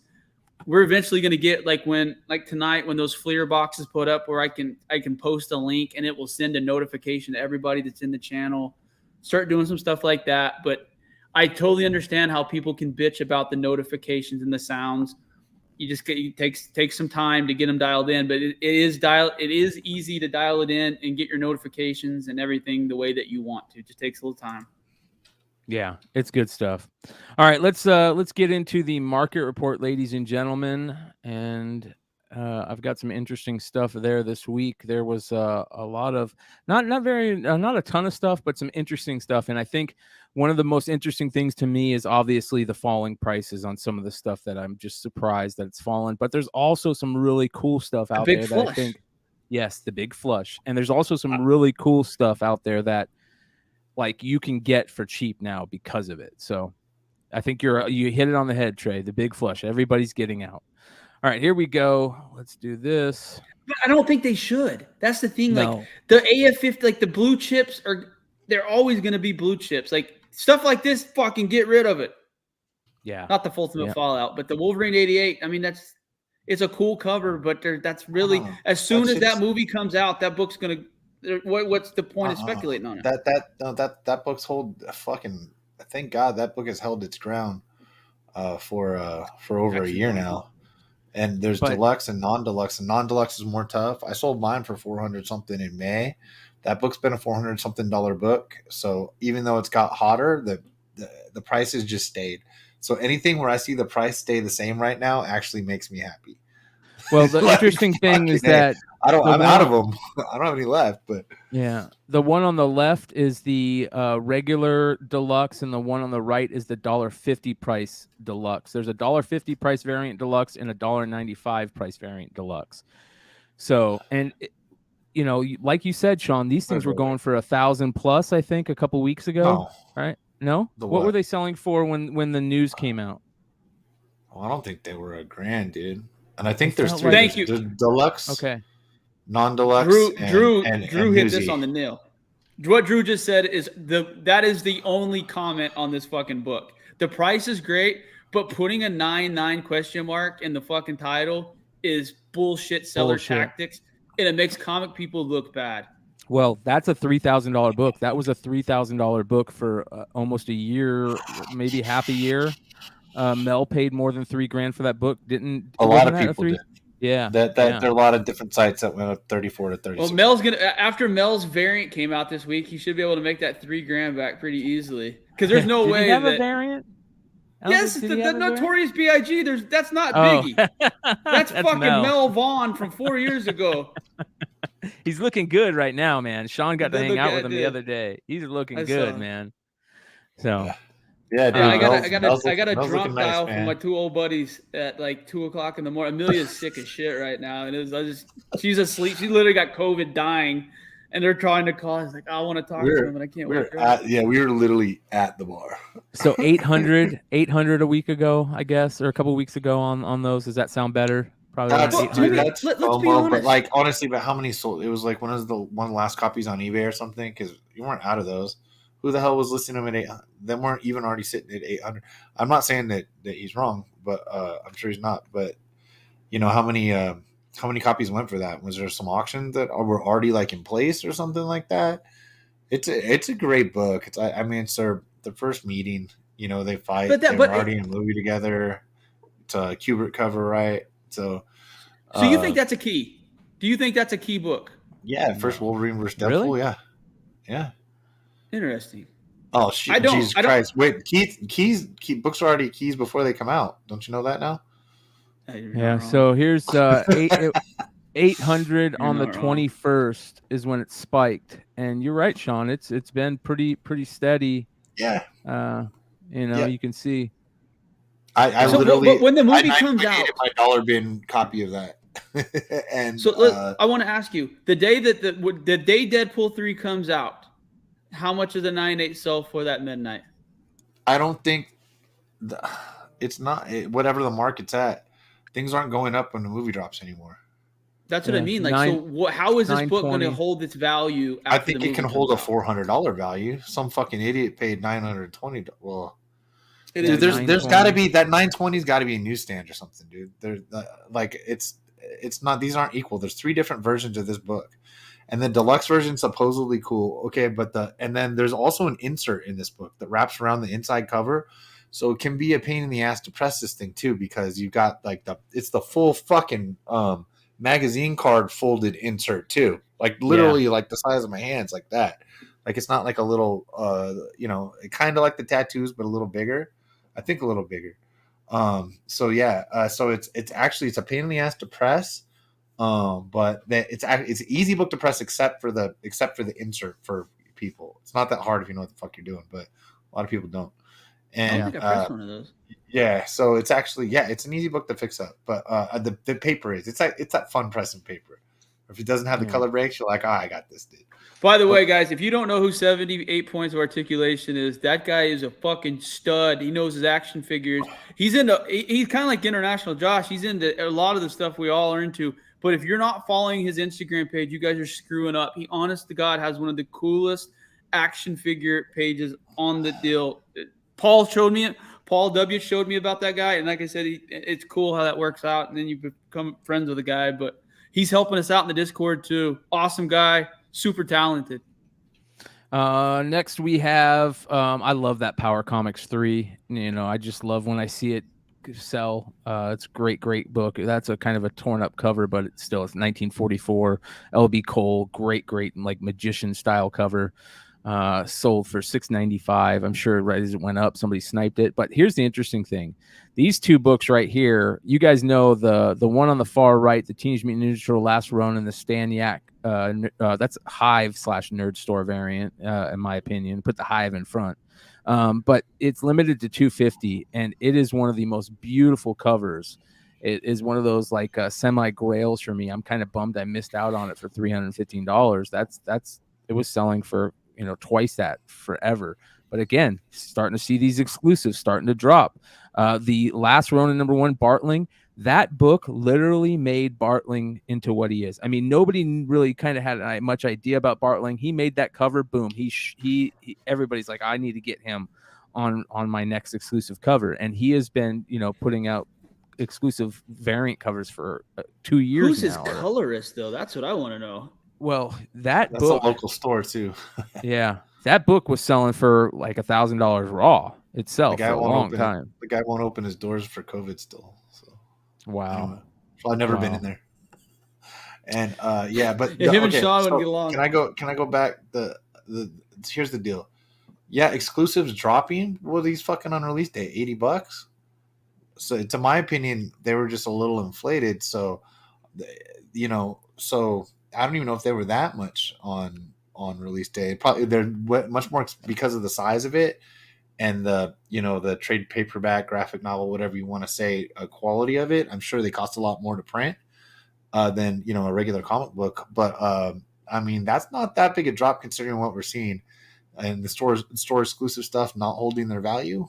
I don't know, man. I think this one's not too bad. Yeah. So, next we've got. People really like that Ronin story, though. I have not read it. I'm not going to pretend I did, but the Turtle guys like Paul and them. I mean, they really, really went hard into this, right?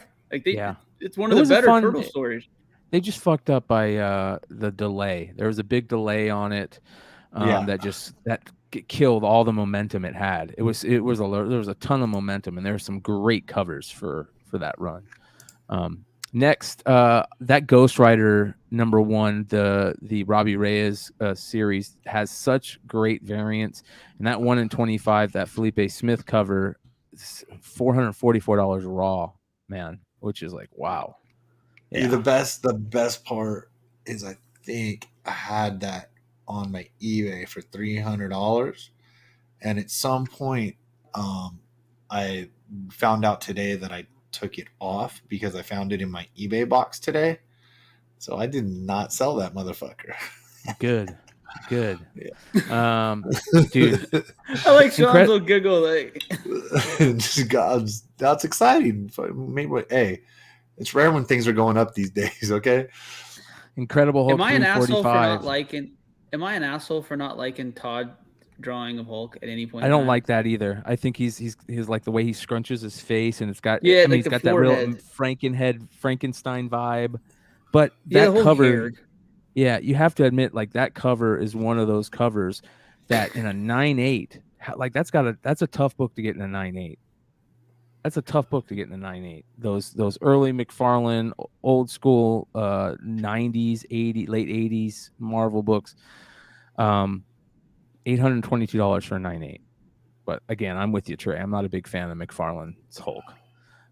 Who doesn't want a Conan the Barbarian #1 signed by Schwarzenegger, the photo variant? Like that right there is a great book to have for anybody. You don't even have to be a comic book fan to want that. I forgot mine was on eBay and it sold. Oh no! For $1,000. So. Oh, nice. That's not bad. 9.8 though. If I remember, that was like a $520 buy-in, right? No, it was like fucking $200. It was stupid. Better. One of the good things that dipshit did for me. Next, Mallrats magazine. I like that. Signed by Kevin Smith, Jason Mewes, Jay, and Silent Bob. You can go get the rest of that's a cool magazine to actually look for, to like have either to sell to people that get autographs on, or if you're a Mallrats fan or a Kevin Smith fan or whatever, that's a cool book to be on the lookout for. A 9.8 signed by Mewes and Kevin Smith sold for $449. I've never seen the Breaking Bad book. I'd probably buy both those books, the Breaking Bad and the Mallrats for sure. Signed $449. Yeah, 9.8. I've never seen that. I don't know where it was a promo. Comic chat, let us know. Do you guys know? Have you ever seen? You remember where that was a promo out of? 2013, which is right in our wheelhouse, man. Like that should be something that we should all know about. So, $305 for 9.8 of that, and then I'm such a big fan of 377. I love the first, the second, and of course the third print. That third print's tough to get in high grade. Bro, I found 3 raws at a comic book store in Wichita, Kansas. Back in the heyday, I used to. God, it's still there, but hey, it's one of those ones where I wanted that book. And Brian, I'm going to. He's like, hey, there's like 10 long boxes that no one's gone through, and you know me, I'm fucking. That's back when I was a digger. And like it was in that first handful, and I go and there's one, and I was like, holy shit! And I go again, and there's another, and there's fucking 3 of them. Got them at $1 a piece. It's one of those ones where you're walking to the car and you're looking over your shoulder, thinking they're gonna come running, like, hey, wait. And then you put a decoy book on top. Yeah, it's one of those ones you just like when you get in the car and you get your seatbelt, and you're like, okay, it's happening. Fuck, dude. That's when you wait for the fucking Pokemon kid to fucking get to the cash register and sprint over there. Come on, dude. We all know how it goes. All right, here we go. It's such a unique yellow-green color, too, is what's weird about it. Like, yes, it is. It's beautiful, dude. Yeah, the purple, it all hits right. Yeah, and the first and second print are just as good. Is that it's a Dale Keown, right? Yes. Yep. Yeah. Great art. Iconic piece of art right there. As a matter of fact, so iconic, they use it in the corner boxes, as you can see. Good call. Next, 2 more Spawn variants sold this week. These are the Image Expo, the black and white, and the regular from Spawn 283. Black and white is supposedly only 500, and a raw sold for 836, and then the regular copy, the red exclusive, sold for 480. So pretty interesting. this one on the far right is so interesting to me. This is the type of shit that I love to talk about. This is why we do what we do. Like, if you guys don't know, the first Batgirl was Yvonne Craig, and they changed her, right, to Eartha Kitt, or was it vice versa? I can't remember, but I'm pretty sure the first Batgirl was Yvonne Craig, and they put out promotional material. Chat, let me know if I'm wrong. I could be wrong on this, but even if I am wrong, to have that in 1967 TV guide, basically. Pretty cool, man. Yeah, 7.5 sold for $282. I feel like that's Eartha was Catwoman. So yeah, so Yvonne Craig lost the job right before they started doing production, and they did all these promo things with her, and they put her out on TV guides, and she never got the part. So that's Batgirl. Sorry, yeah, you're right. Eartha Kitt was Catwoman. I apologize. You're right. So that is Batgirl. I was wrong, but still. Joe 47771. That made me laugh. Yeah, specking on back titties. Yeah. But still, like, for that to be in that high a grade, I don't know why he calls it first Batgirl, but maybe that's why I figured there was two people playing Batgirl, because he said first Batgirl, but still, it's kind of cool to see it in that case too. All right, next. I want it. That's all I have to say is I want it. Look at that Outlawed #1, the 9.8. Okay. That book was a $3,000 book in 9.8. I sold mine, I think, for $2,600. I want to say. You got another one coming, so. I got another one coming. You're right. So, hey, what's that Sum 4? Hey, what's Sum 4 going for now? That's a good book too, man. I want that book. I think that's a great book to go and pick up. That's the Mel V book, ain't it? Yeah. Yeah, Sum 3 doesn't get enough love.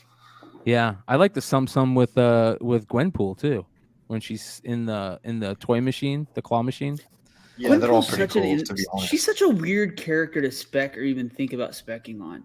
Like, do you think Marvel will pull the trigger and put her in anything? Yes. Yes. Animation.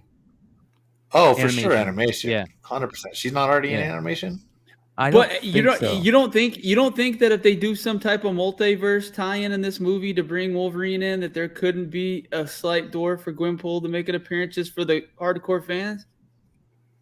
Just maybe in this new Deadpool in the multiverse. That's what I mean. Like, yeah, to bring Wolverine back from the dead, there's got to be some multiverse fuckery that's going to happen. I mean, honestly, I don't know how else you can bring him back. And that's how they're bringing people back through the multiverse deal. So if they're opening up that chance of different, Deadpools and Wolverines, I think there's a chance. I hate the character. But the spec makes sense on that one a little bit more than some of the others I've heard.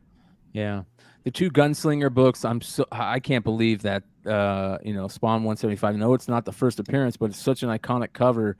And to me, that book should be more than a $500 book, but $457 on a 9.8.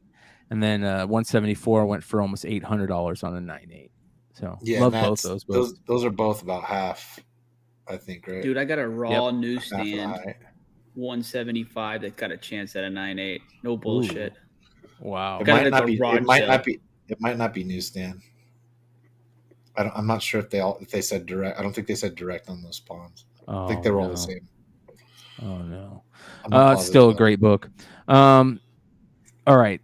I love Miles covers. I love Miles variants. And the Spider-Gwen 16, Dave Johnson, is one of my all-time favorites with Gwen and Miles. And that book has dropped to about half. That was an $800 book for a long time. I felt like it should have been a $1,000 book. A non-signed one went for $480, and then a signed 9.8 by Dave Johnson went for $425. I got another Miles sale that happened later that I'm going to talk about in the show. But I think that if you're going to spec on variants or you're going to buy variants, I think Miles and Spider-Gwen are two of the characters that are still worth kind of, taking a look at and holding for some of those variants. And this was a $1,200 raw book. So yeah. Strange Academy won the Opena as a 9.6 and missed out on it. Yeah. Totally missed out on that. 431. Love that. How about that one? Ooh. Yeah. Amazing Spider-Man 300 a 9.8, sold for $4,000. Gone down then, hadn't it? Yeah. By more, that was like $10,000 book at one point. It sold for Yeah, I think that's the 10,000. highest I saw. It was like 8. Yeah, did it get to 8? I thought it was like 65 to 7 on a non-newsstand, but still, yeah, it's down. Buy the 9.6s on that book, dude. It's not going to go anywhere. I got just enough THC and caffeine in me. There's a chance my brain's not connecting properly. Take a look. Let's just see if we can find. This is the shit I know. That's this. I know it's all. If how did I not know that there was a fucking Johnny Lawrence doll? Right? That's cool as hell, bro. I always thought Johnny was the fucking hero of that movie, even before Cobra Kai. Oh, I'll show you Johnny. All right. Let's see here. Let's go. I think Miss LaRusso is fucking selling her ass too in the valley. 11.6. Hold on. What is that? 11.6. That seems. What is that? Actual real? 11.6. Where the fuck are you finding these graphs and shit at? Does anybody have that kind of data now? This is Terapeak. It's their new thing. So it says high 11.6, but it looks like Sean, about $6,000 is right for most of it. So that's very interesting. Oh, here we go. It might have been a newsstand that went for the total 8. sold, average sold price, total sold. Cobra Kai John. Where'd you get that at, Sean? He signed it big. I got it in a blind box like a year and a half ago. But anyway, you did good at, what was that? What did you win in that random blind box at the WonderCon? You bought one of those $100 like blind created boxes. Oh, it wasn't $100, but it was a Joker 1 8.5. And yeah, and I hit it. It's still actually if you look at that, that's still the picture of me. If you look at it's hard to see, but the avatar down there, it's a CBSI shirt with the past logo with that book. But yeah. The Remco 6-inch Johnny's very cool. $242 on that. But didn't you have one of those R2s that you're sending out? That's an AFA 75, bro. Ours is at CAS. Yeah, collector. We did the collector grade glass and all that shit. So, and that was the one, if you remember, it had the minor bubble indentation. Yes. Your boy got it. Nice. Yep. So there was obviously those old bubbles. You know what I'm talking about. If you press in, it leaves that white. It leaves a white mark on where the actual curve is. And I mean, there's a faint white mark, but I mean, I showed a guy and he said I bumped it up at least a 5 on the AFA scale by doing what I did. I'm happy. Somebody had sent me, and if they're in the chat, let me know who it was. They sent me a story about a guy buying a storage locker, and there was a ton of unsold action figures, Star Wars action figures in it from that time period, I guess. And he's on the YouTube, and I'm pretty sure. Let me see if I can find the story because it is mind blowing. It's absolutely crazy. Star Wars figures, and if there's anybody in the chat that knows what I'm talking about, it was recently. It was a couple weeks ago, I think it was, and the guy is actually, I think, selling them on YouTube, if I'm not mistaken, or he's selling them. He's selling them somewhere. So, yeah, pretty crazy. Yeah, Nate. There we go. Nate, I sent you a video. There we go. Nate, let me find that. Nate, do you have the same name on IG? You have the same name. Yeah, there it is. There we go. Boom. Check this out.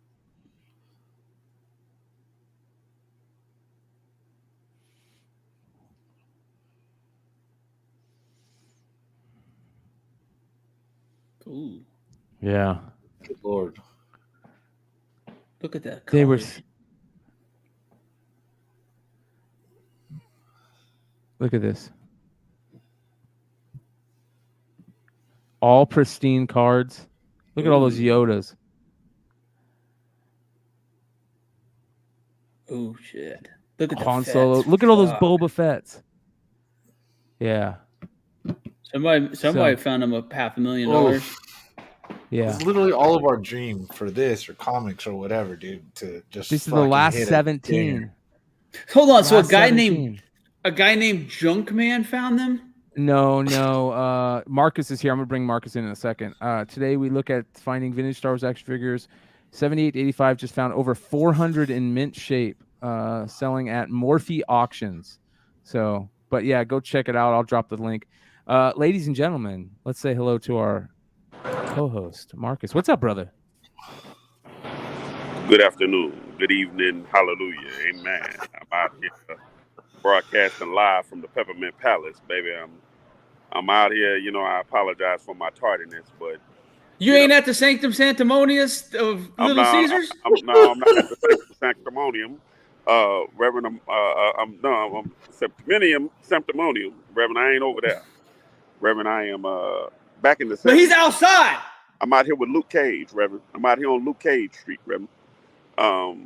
We are on set, Reverend, for a very top secret thing. I can't really go too far about it, but as you can see, everything is everything.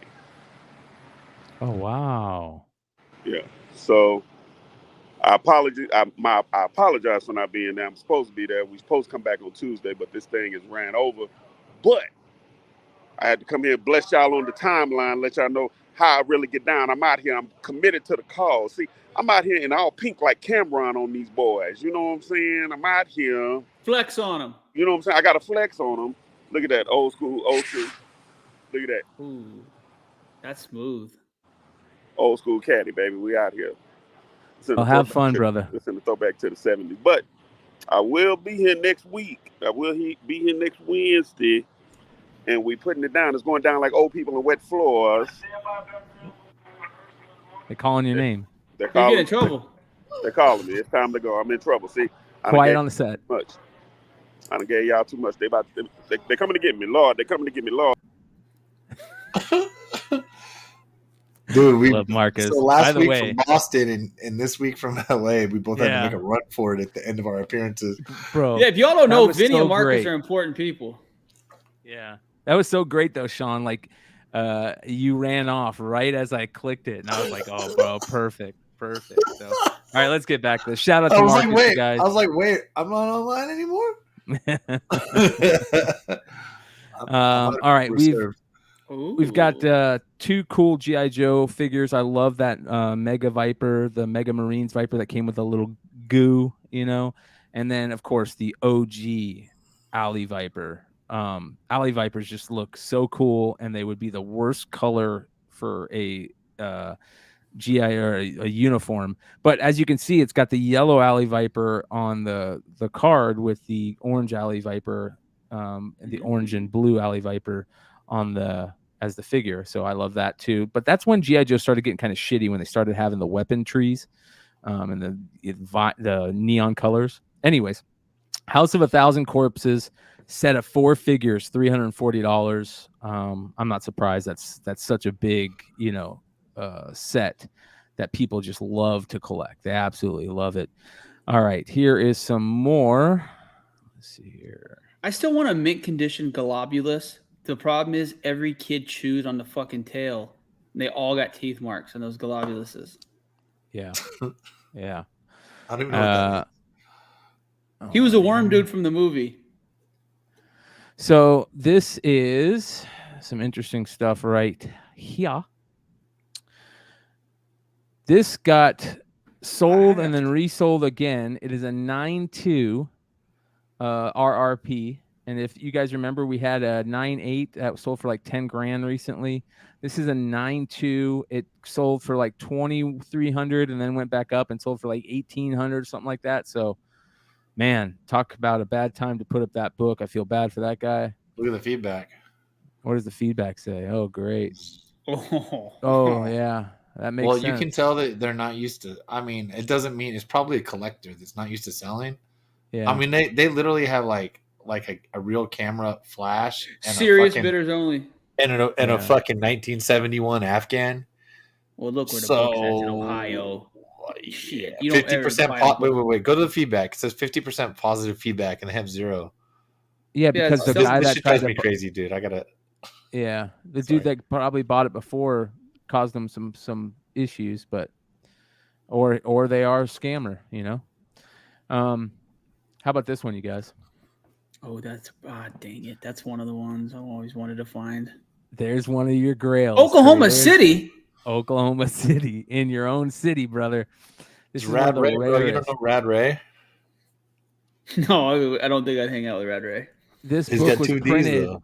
without the black ink second go round on it, as you guys can see, and it is a known error that they talk about, and it's super rare. And the guy put it up for $3,500, and it immediately got sold. I'd have thought about it if I'd have seen it for 35. I'd Right? have text Sean and been like, "Hey, what do you think?" Yeah, that's crazy. That's By a the way, cool Johnny book. Galindo, I did nice. say Ohio, and I hate Ohio. It's the one place in the whole world that literally just needs to be fucking annexed straight to hell. The whole state, And there's a lot of except for a lot. Paul. There's a few people we want to get out before the We'll annexation. save Paul. Paul's hiding somewhere else right now, I think. So I that's think good. he's like going to be a Colorado one. I hope so. He's hanging out in Colorado a lot. You guys, I'm actually kind of angry I missed out on this. Yeah. I couldn't help myself, but bid more than that on that. Yeah. Batman number 1, 2, and 3, all the RRP 1 and 250s or 1 and 200s. I can't remember. 200s, I think. Yeah. And they're signed. Slider and Capullo. Triple. Oh my fucking god! All 9/8, you guys. That one right there would have got $2,000 a couple of years ago when this series was hot. That was a $2,000 book. By the way, shout out to everybody, 2 people who are here that were part of it, and one of our really good friends that we talk about all the time on this channel. This is one of the books that was put up in the sale for my brother when we found out my brother had bone cancer. And this was the book that, so pretty cool. What are you laughing at? What? Look at the private chat.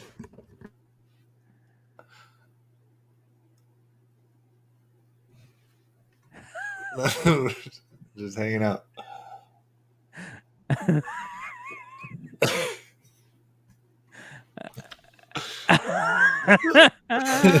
Nice. I like that. Right at a great time too. Right at a great time. We're gonna leave. We're not gonna block her. We're gonna keep her in there. So at a poignant moment, at a very very poignant moment, yeah, she can stay. She can stay. So yeah. Next on the list. Hold on. I think I closed the wrong one. Close tab. All right. This is a Batman 3-pack from 1977 that is unopened, but this is kind of cool. I love these type of things. And if you see, what is that? That's Black Adam. That is Shazam 28. Shit! Right? Pretty cool. That's pretty cool. I like shit like this. Yeah. It's probably a 4.5. That's the best, dude. Welcome back, Cotter, on the back. And think about how you have to know. I'm curious who the seller is because, okay, TNT. yeah. No, I mean whatever, I've but like seen a lot. You know what's crazy? Yeah, I have. But I've the seen feedback, a lot of these, because you got to know your shit to fucking figure that out. Yeah. You know what I mean? But that's what I mean. really Like gotta know your shit. if I see a Welcome Back Cotter on a cover of one of these motherfuckers, I'm looking. Yeah. That's interesting. Because here's the thing, if you don't know about that, there, like I said, every show, any shitty store you go to, they literally have 4 or 5 of these somewhere. No bullshit. I've seen those Dynamite Comic DC packs for sale at a multitude of places. So yeah, could be a Miles Morales Ultimate Fallout 4 situation, depending on. Well, speaking of that, that's coming up here shortly. Man O' Mars #1. This is a Golden Age from 1953. Look how badass that cover is. Dude, that's from She-Hulk's first 1953. appearance. What are you talking about? Whoa. Dude, that is amazing. Let's go, She-Hulk, man. She got a knife? Is that a knife? Like in her That's a cigarette knife. holder? That Yep. is yeah. That's sexy as shit. Look at her. She'll cut you. That's a And she great got book, dude. And she got that thing on her on the hip if she needs it too. That's a good book right there. I want that book. So it sold for $1,000. Pretty cool. All right, check this out, you guys. Another great buy. in my opinion. Maybe some of you guys might disagree, but this is Clone Wars 1 through 12 for just $900 for the whole set. That book alone right there sells for $900. Raw, right? I mean, does he have the condition marked as good? Not anymore. That's where he fucked up. Very good. Yep. Yeah, I see some, but some pretty heavy spine ticks. The problem is eBay still doesn't have their shit together. So like they try to make you like pick things like sometimes, and I don't fill them in, and people think that you have to fill them in. So like I would obviously for comic books, I'm never gonna put very good unless it's like an old fucking golden beater or something like that. Yeah. You put like there's like used, like new, very good. So I would put used. Does you know what I mean? And if you know anything about comics, you can't tell from that shit. Yeah, I can't tell if it's spine ticks or it's the bags. It might be the angle of the tick. If you look, that's a pretty bad tick at the angle. Okay, because you can see the white. But the flash could be hitting it. And don't get me wrong, it doesn't look like this. It could have been the one that fell over in the box for all I know. But now, see there, you can actually see a little better. You can actually see the spine ticks here for sure. You're not really guessing. But I mean, not 9.8, but I mean, it's been bagged and boarded. Nice little buy. Maybe a little bit less, but 28 bids on it. Check this out. Hawkman number 4 from 2002 by Andrew Robinson. The original art. It's a painting. It's 15 by 20 original art. Look at that. That only sold for $1,400. Only $1,400, bro. I gotta start paying attention to shit again. I'm looking at like fucking Dukes of Hazzard lunchboxes and shit, and instead I need to be looking at fucking cool art like this. Peter Tomasi, Andrew Robinson. Yeah, that's amazing.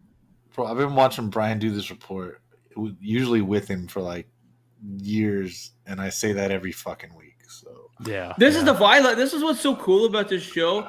Is I get to be a part of it, and then it feels like the last 15 minutes is I'm not even on the show, that I'm literally just like watching it with everybody else.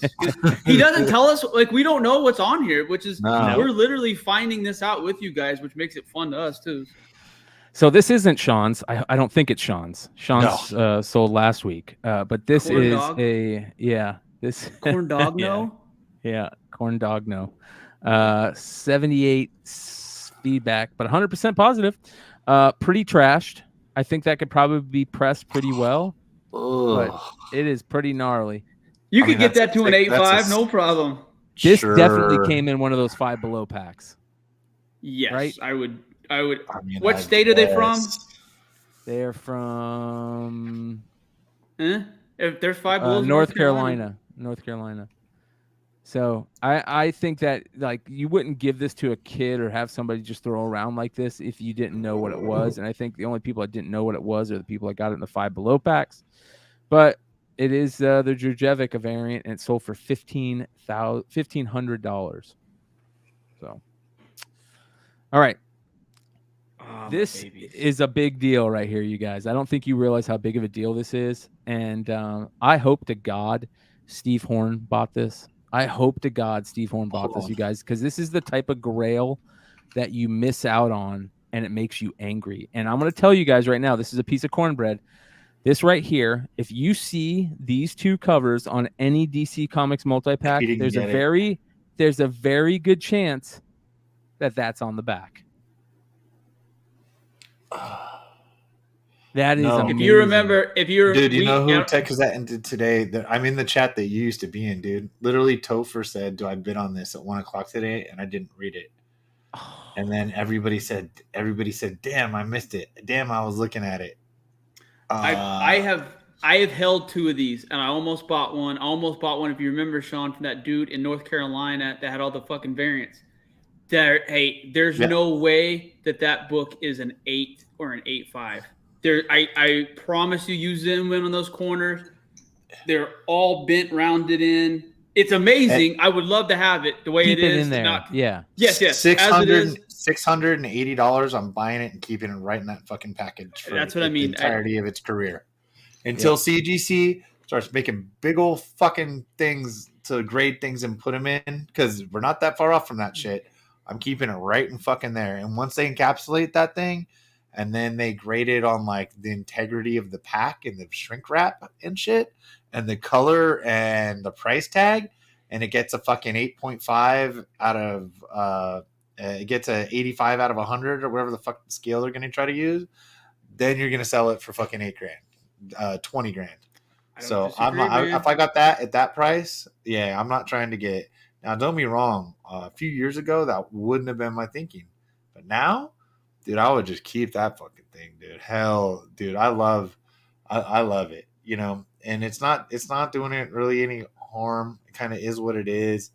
Like those, like the Ultimate Fallout 4s, it cuts that line into the back of it if you don't store it upright, and like, you know, just how it goes. Yeah. That's a fucking shout out to our boy Awesome Sauce Radio. He says, "Have a great night. Have a blessed rest of your week. Thank you for all being part of my life. Love you guys. Love you too, brother." Love you too, man. That made my heart feel good. Yeah, that's good stuff. So, all right, next, this guy, he goes by My Comics Direct, and he has been selling some crazy stuff. I don't know, has anybody ever heard of this guy, My Comics Direct? Look at some of these crazy books that he has sold, like all these crazy homage covers that are recreations. This is Greg Land, Spider-Verse sketch. There's a Stan Lee signed by Dan Parent, but another Stan Lee sketch by Clayton Crane signed by Stan. I mean, this guy has just been selling some of the most amazing stuff. And look at these warehouse finds that he sold. Amazing Spider-Man 328, 34 of them. Spider-Man number 1, 30 of them. Amazing Spider-Man 325, 70 of them. Spawn number 9, 23 of them. Like all these crazy variants. That Capullo variant's badass out of 666. Spider-Man 1 newsstand. No, not newsstand. A couple of them are newsstand. But like, look at all these. And they're all near mint to near mint minus copies. And he's got some amazing, like, comic stuff that he sells. So this might be a very interesting seller to keep an eye on. I'll say that. I love finding sellers like these, like that just have these rare, weird things, and you can't tell if they're. Look at that. He sold a really nice, very fine plus San Diego Comic-Con. Dude, this guy's one of us. Yeah, right? This guy's a bro. We need to... This dude's gangster, dude. This guy works harder than I do. That's all I know. He's got French books and shit, 1 and 200s. We send him a fucking link and see if he wants to hang out. So love this stuff. Go check him out. Definitely worth the follow on IG. My Comics Direct. All right. This is interesting. Okay. Like I said, I love Miles. This sold for $400. It's Miles Morales Spider-Man 1 through 42 plus a ton of extras. And it's great to have that set, but look at the extras. I mean, a lot of really cool variants, tough variants, tough books like that. And those animated ones are tough to find. Shout out to Drew. I know Drew was one of the guys that really kind of brought that to the forefront. Some of those rare variants for 13 that are tough to find, and 10. But some of these books have that much content, right? I mean, but some of these books are tough books to find, and I love those Mayhew ones, man. And I love that Ivan Tao one. Very few books that I'll say that I love from Mayhew nowadays, but those ones were good. And whole set for $400. I think somebody probably got a good buy just because of all the extras. So pretty cool. All right. Star Wars. This is a Thrawn Matina variant. It is from Britain. It sold for $578.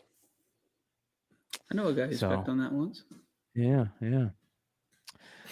All right, this is interesting. Rare sealed 2-pack. Super Mario Brothers number 1, which is the Super Mario Brothers number 3 cover. And then on the back, it's got the Nintendo Comic System. Both very rare books. This was how they originally came, I'm pretty sure, in certain situations. And this is a great buy, I think, for $431 if these are in nice condition. And they look pretty damn nice, to be honest. Let's take a double quick check. And these are like cardstock covers, if you guys remember. So very, very tough. And they're in the original thing, the original sales point, I believe. But I mean, that book can sell for $400 on its own. So pretty cool. All right, check this out. 9.6s. I know all you 9.8 snobs, but this is Wolverine 66, all the variants for $300. You get the Turner, black and white, you get the regular black and white, and you get the super rare Desert Wind, baby. Isn't that what that is? It is. It's that one. That's your trimp. crew. That's the trimp. Yeah, but is that a ratio? That's just Desert Wind, right? What does that mean? That Is fucking that collectible store, they had to keep changing their name in Arizona with all autographs from Tramp. That's right. No, you're 100% right. I remember that. Can you read the label? Hold on. Can't you zoom up there? No, it won't let me. Hold on. You get the little hourglass thing or whatever the fuck. Let me go. I love that open Turner. image in the tab. I love There we that go. Turner Logan cover though. Yeah, I do too. It says Dynamic Forces Edition. I don't believe them. Yeah. What's in the Dynamic case? Forces. What do you mean? What's in the case? Or something taped to the back? No, I don't think so. I see what you mean. It looks like there's a piece of brown. No, there's something in there, dude. That could be the ship right there. In there. Yeah. I see what you mean. The background. Either they tape the COA to the back, or or that's the paper they pretend they put in the archival paper that they pretend they put in everything. Nah, dude, that's the fucking paper slipped out the middle in CGC. That is the paper. Yeah, that's sweet quality control. Yeah, you're right. But that's a great buy for all four of those 9.6 for $300, you guys. That'd be my luck. Is they'd fucking slab some shit like that, and then look at it and be like, we can't put a 9.8 on it with that fucking gray piece of paper showing, and then they throw a 9.6 on there. All right, I've never seen this. You guys ever seen this? Falling in Love, Volume 1, number 99 from 1968. Look at how cool that cover is. Like 60s. First eBay sale? It might be. But look at that, like 60s vibe. Very, very cool. Just very, very cool to me. $400. And it is his first sale. Cello 1664. It's gorgeous. Yeah. So that was cool. We already went when through the world that. was a better place. Yeah. All right. It's more boring. I've never heard of this. Heroes Hotline number 4 from 1983. They're calling this the true first appearance of the Spider-Man black suit. And I've never heard of this. Call Topher. So, yeah, we're gonna have to call Topher. They don't even put the inside picture. You know what I mean? So there's the back. Let's see here. It says first appearance of Spider-Man black suit. Hard to find. So I don't know how it's $249 it sold for, and so it must. The only thing I can think of is that people know about it and we just didn't. So we'll have to look into it. Yeah, we'll have to take a look at that and see if that is something that people can let us know about. All right, hold on. I got some more here.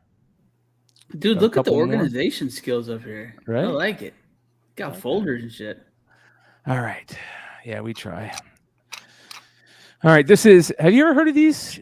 These are Four Horsemen Mythic Legions figures, Masters of the Universe tribute figures for Man at Arms. This is the Man at Arms tribute. I've never seen this. Hold on, let me go back. Look at that. Like as a one-time attender of a PowerCon, I'm kind of a little bit of an expert. No, I've not seen these. Yeah, somebody drag you around a PowerCon? No, fuck! I wanted to go. I was excited, to be honest with you. We went to PowerCon and UFC about 200 yards from each other in the same day. Oh, dude, that's awesome! Fucking great. No, it was literally like the perfect weekend for Sean. Like, dude, I was skipping around Diaz fight. Yeah, it was a cool weekend. I've never seen this. Pretty cool. So Nate fight, right? $1,000, you guys. And we definitely didn't go have some entertainment on Friday night before the fight. So we definitely didn't do that. Never. How about $4,500 for a Spanish G1 Transformers Optimus Prime in a gold box. So the Spanish one came in a gold box. It's from 1991. Came out a little later than normal, but it sold for $4,500 on 17 bids. You guys, look at this. Ooh, that's a crispy box too. Right? Dude, that's so nice. I've never seen that. Never heard of it. Pretty damn cool. $4,500 for that. So be on the lookout. Really think about how insane the transformation on those toys were in the fucking early to mid 80s. Like the way that they think about the engineering and the joints and the articulation just to make it, to turn that into a truck and then to turn it into a figure. I'm still amazed at the quality of those early Transformers figures and the metal and the way that they did them. And they were relatively cheap at the time. Yeah. Yeah. Damn cool. All right. Next. I don't remember these, but let me know if anybody in the chat remember them. They're called Soma Monster Man. They're glow in the dark little monsters from I guess a long time ago. And they sold for $525. So it says here 1986 is when they were manufactured. So, you know, this could be I didn't have one of these in the toy chest. Yeah? I did Pretty not. cool. Oh, you didn't? They're pretty cool, though. Here we go. All right, this toy lot sold for $1,100. It just says large toy lot, you guys, and it sold immediately. I don't know if these are super rare, but they're super cool, and I never knew about them. Look at these. They're Mighty Ducks figures. From that old Toys. D23 show? Is that what it's from? Is it a D23 show? I don't. Am I I've never seen these. They're Mighty Ducks action figures, but like DuckTales style. And they sold for $1,100. What the fuck? G.I. Joe figures. This is super cool. I've never seen this, and I want to know if anybody has seen this or anybody got this when they were kids.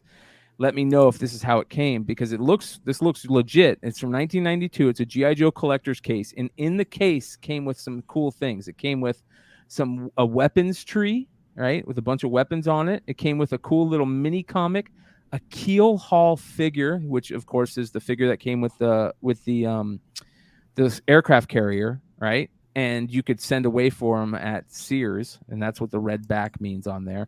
And then another little collector's book, and I have never seen this. Sold for $300. That seems light, doesn't it? It does seem light, you guys. That does seem light. So I thought that was pretty cool. One of my all-time favorite toys as a kid was the Muscles. I call them Muscle Men. Kinnikuman, of course, from Japan. And this was a lot of 226 of them. And I love that, but I also love how they displayed them. And I want to go and print these out and see how close I have to the set. But check this out. There's these little papers that you can print out, and it shows all the figures that they're missing.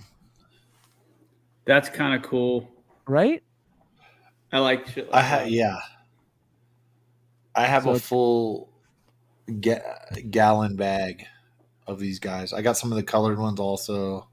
Some of them I got some worth custom a ton ones of money, that, Sean. Some guy named Brian McClay made for me. I did. I got good shit. Yeah. I did. These used to be great things to make magnets out of, but now I realize how much they're worth. So I had to quit making magnets out of them. But dude, your magnets, literally, I can turn around and show you.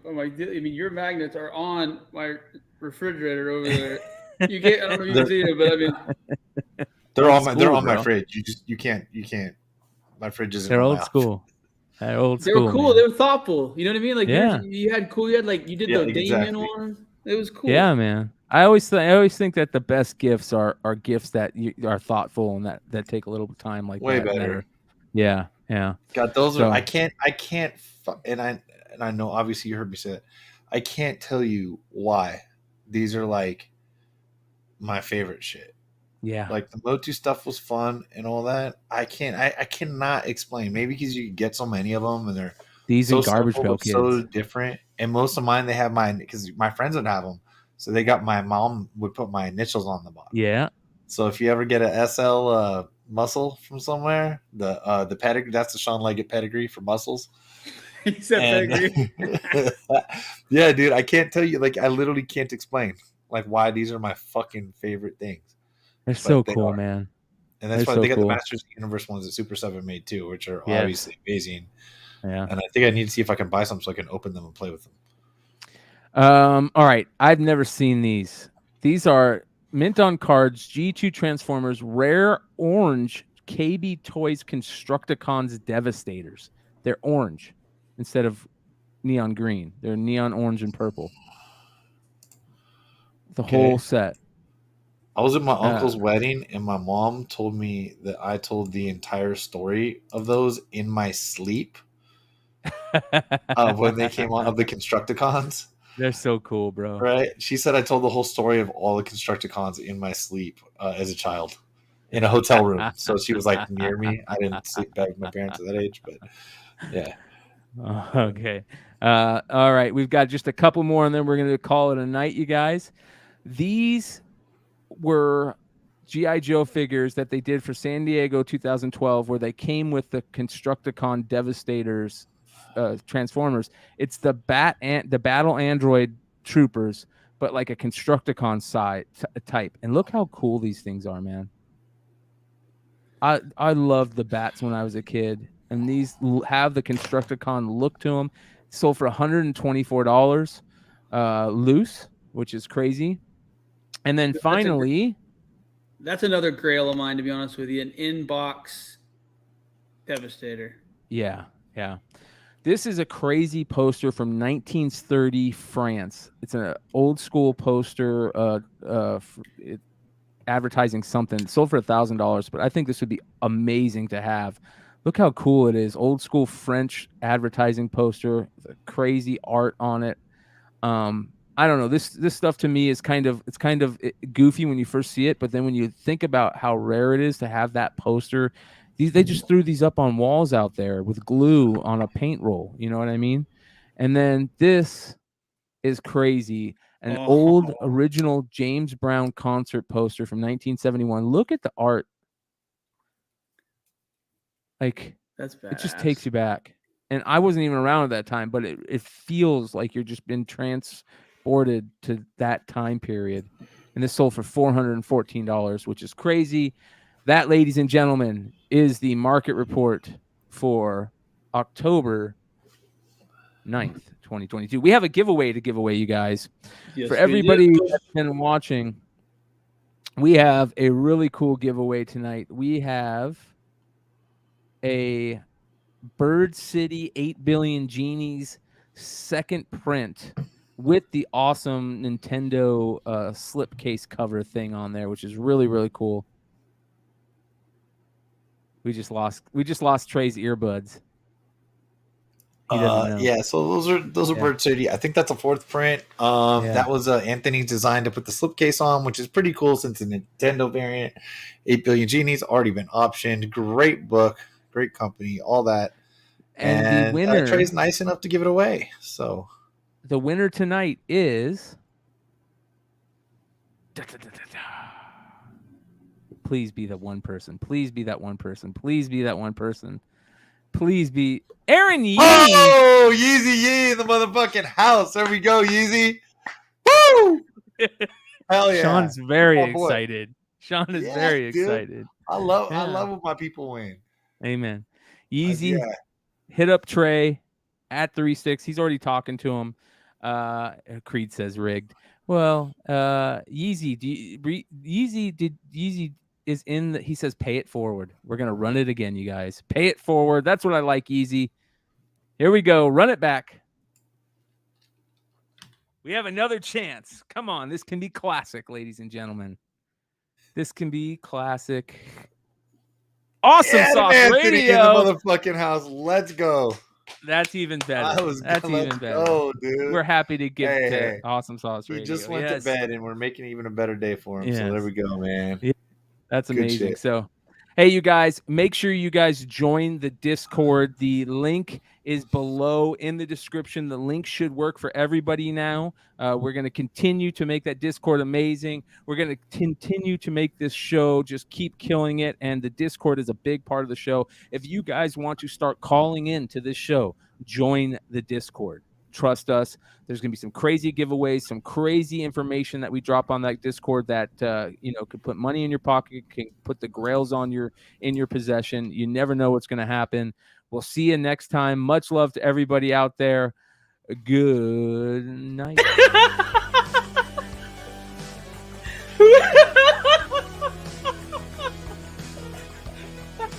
Dude.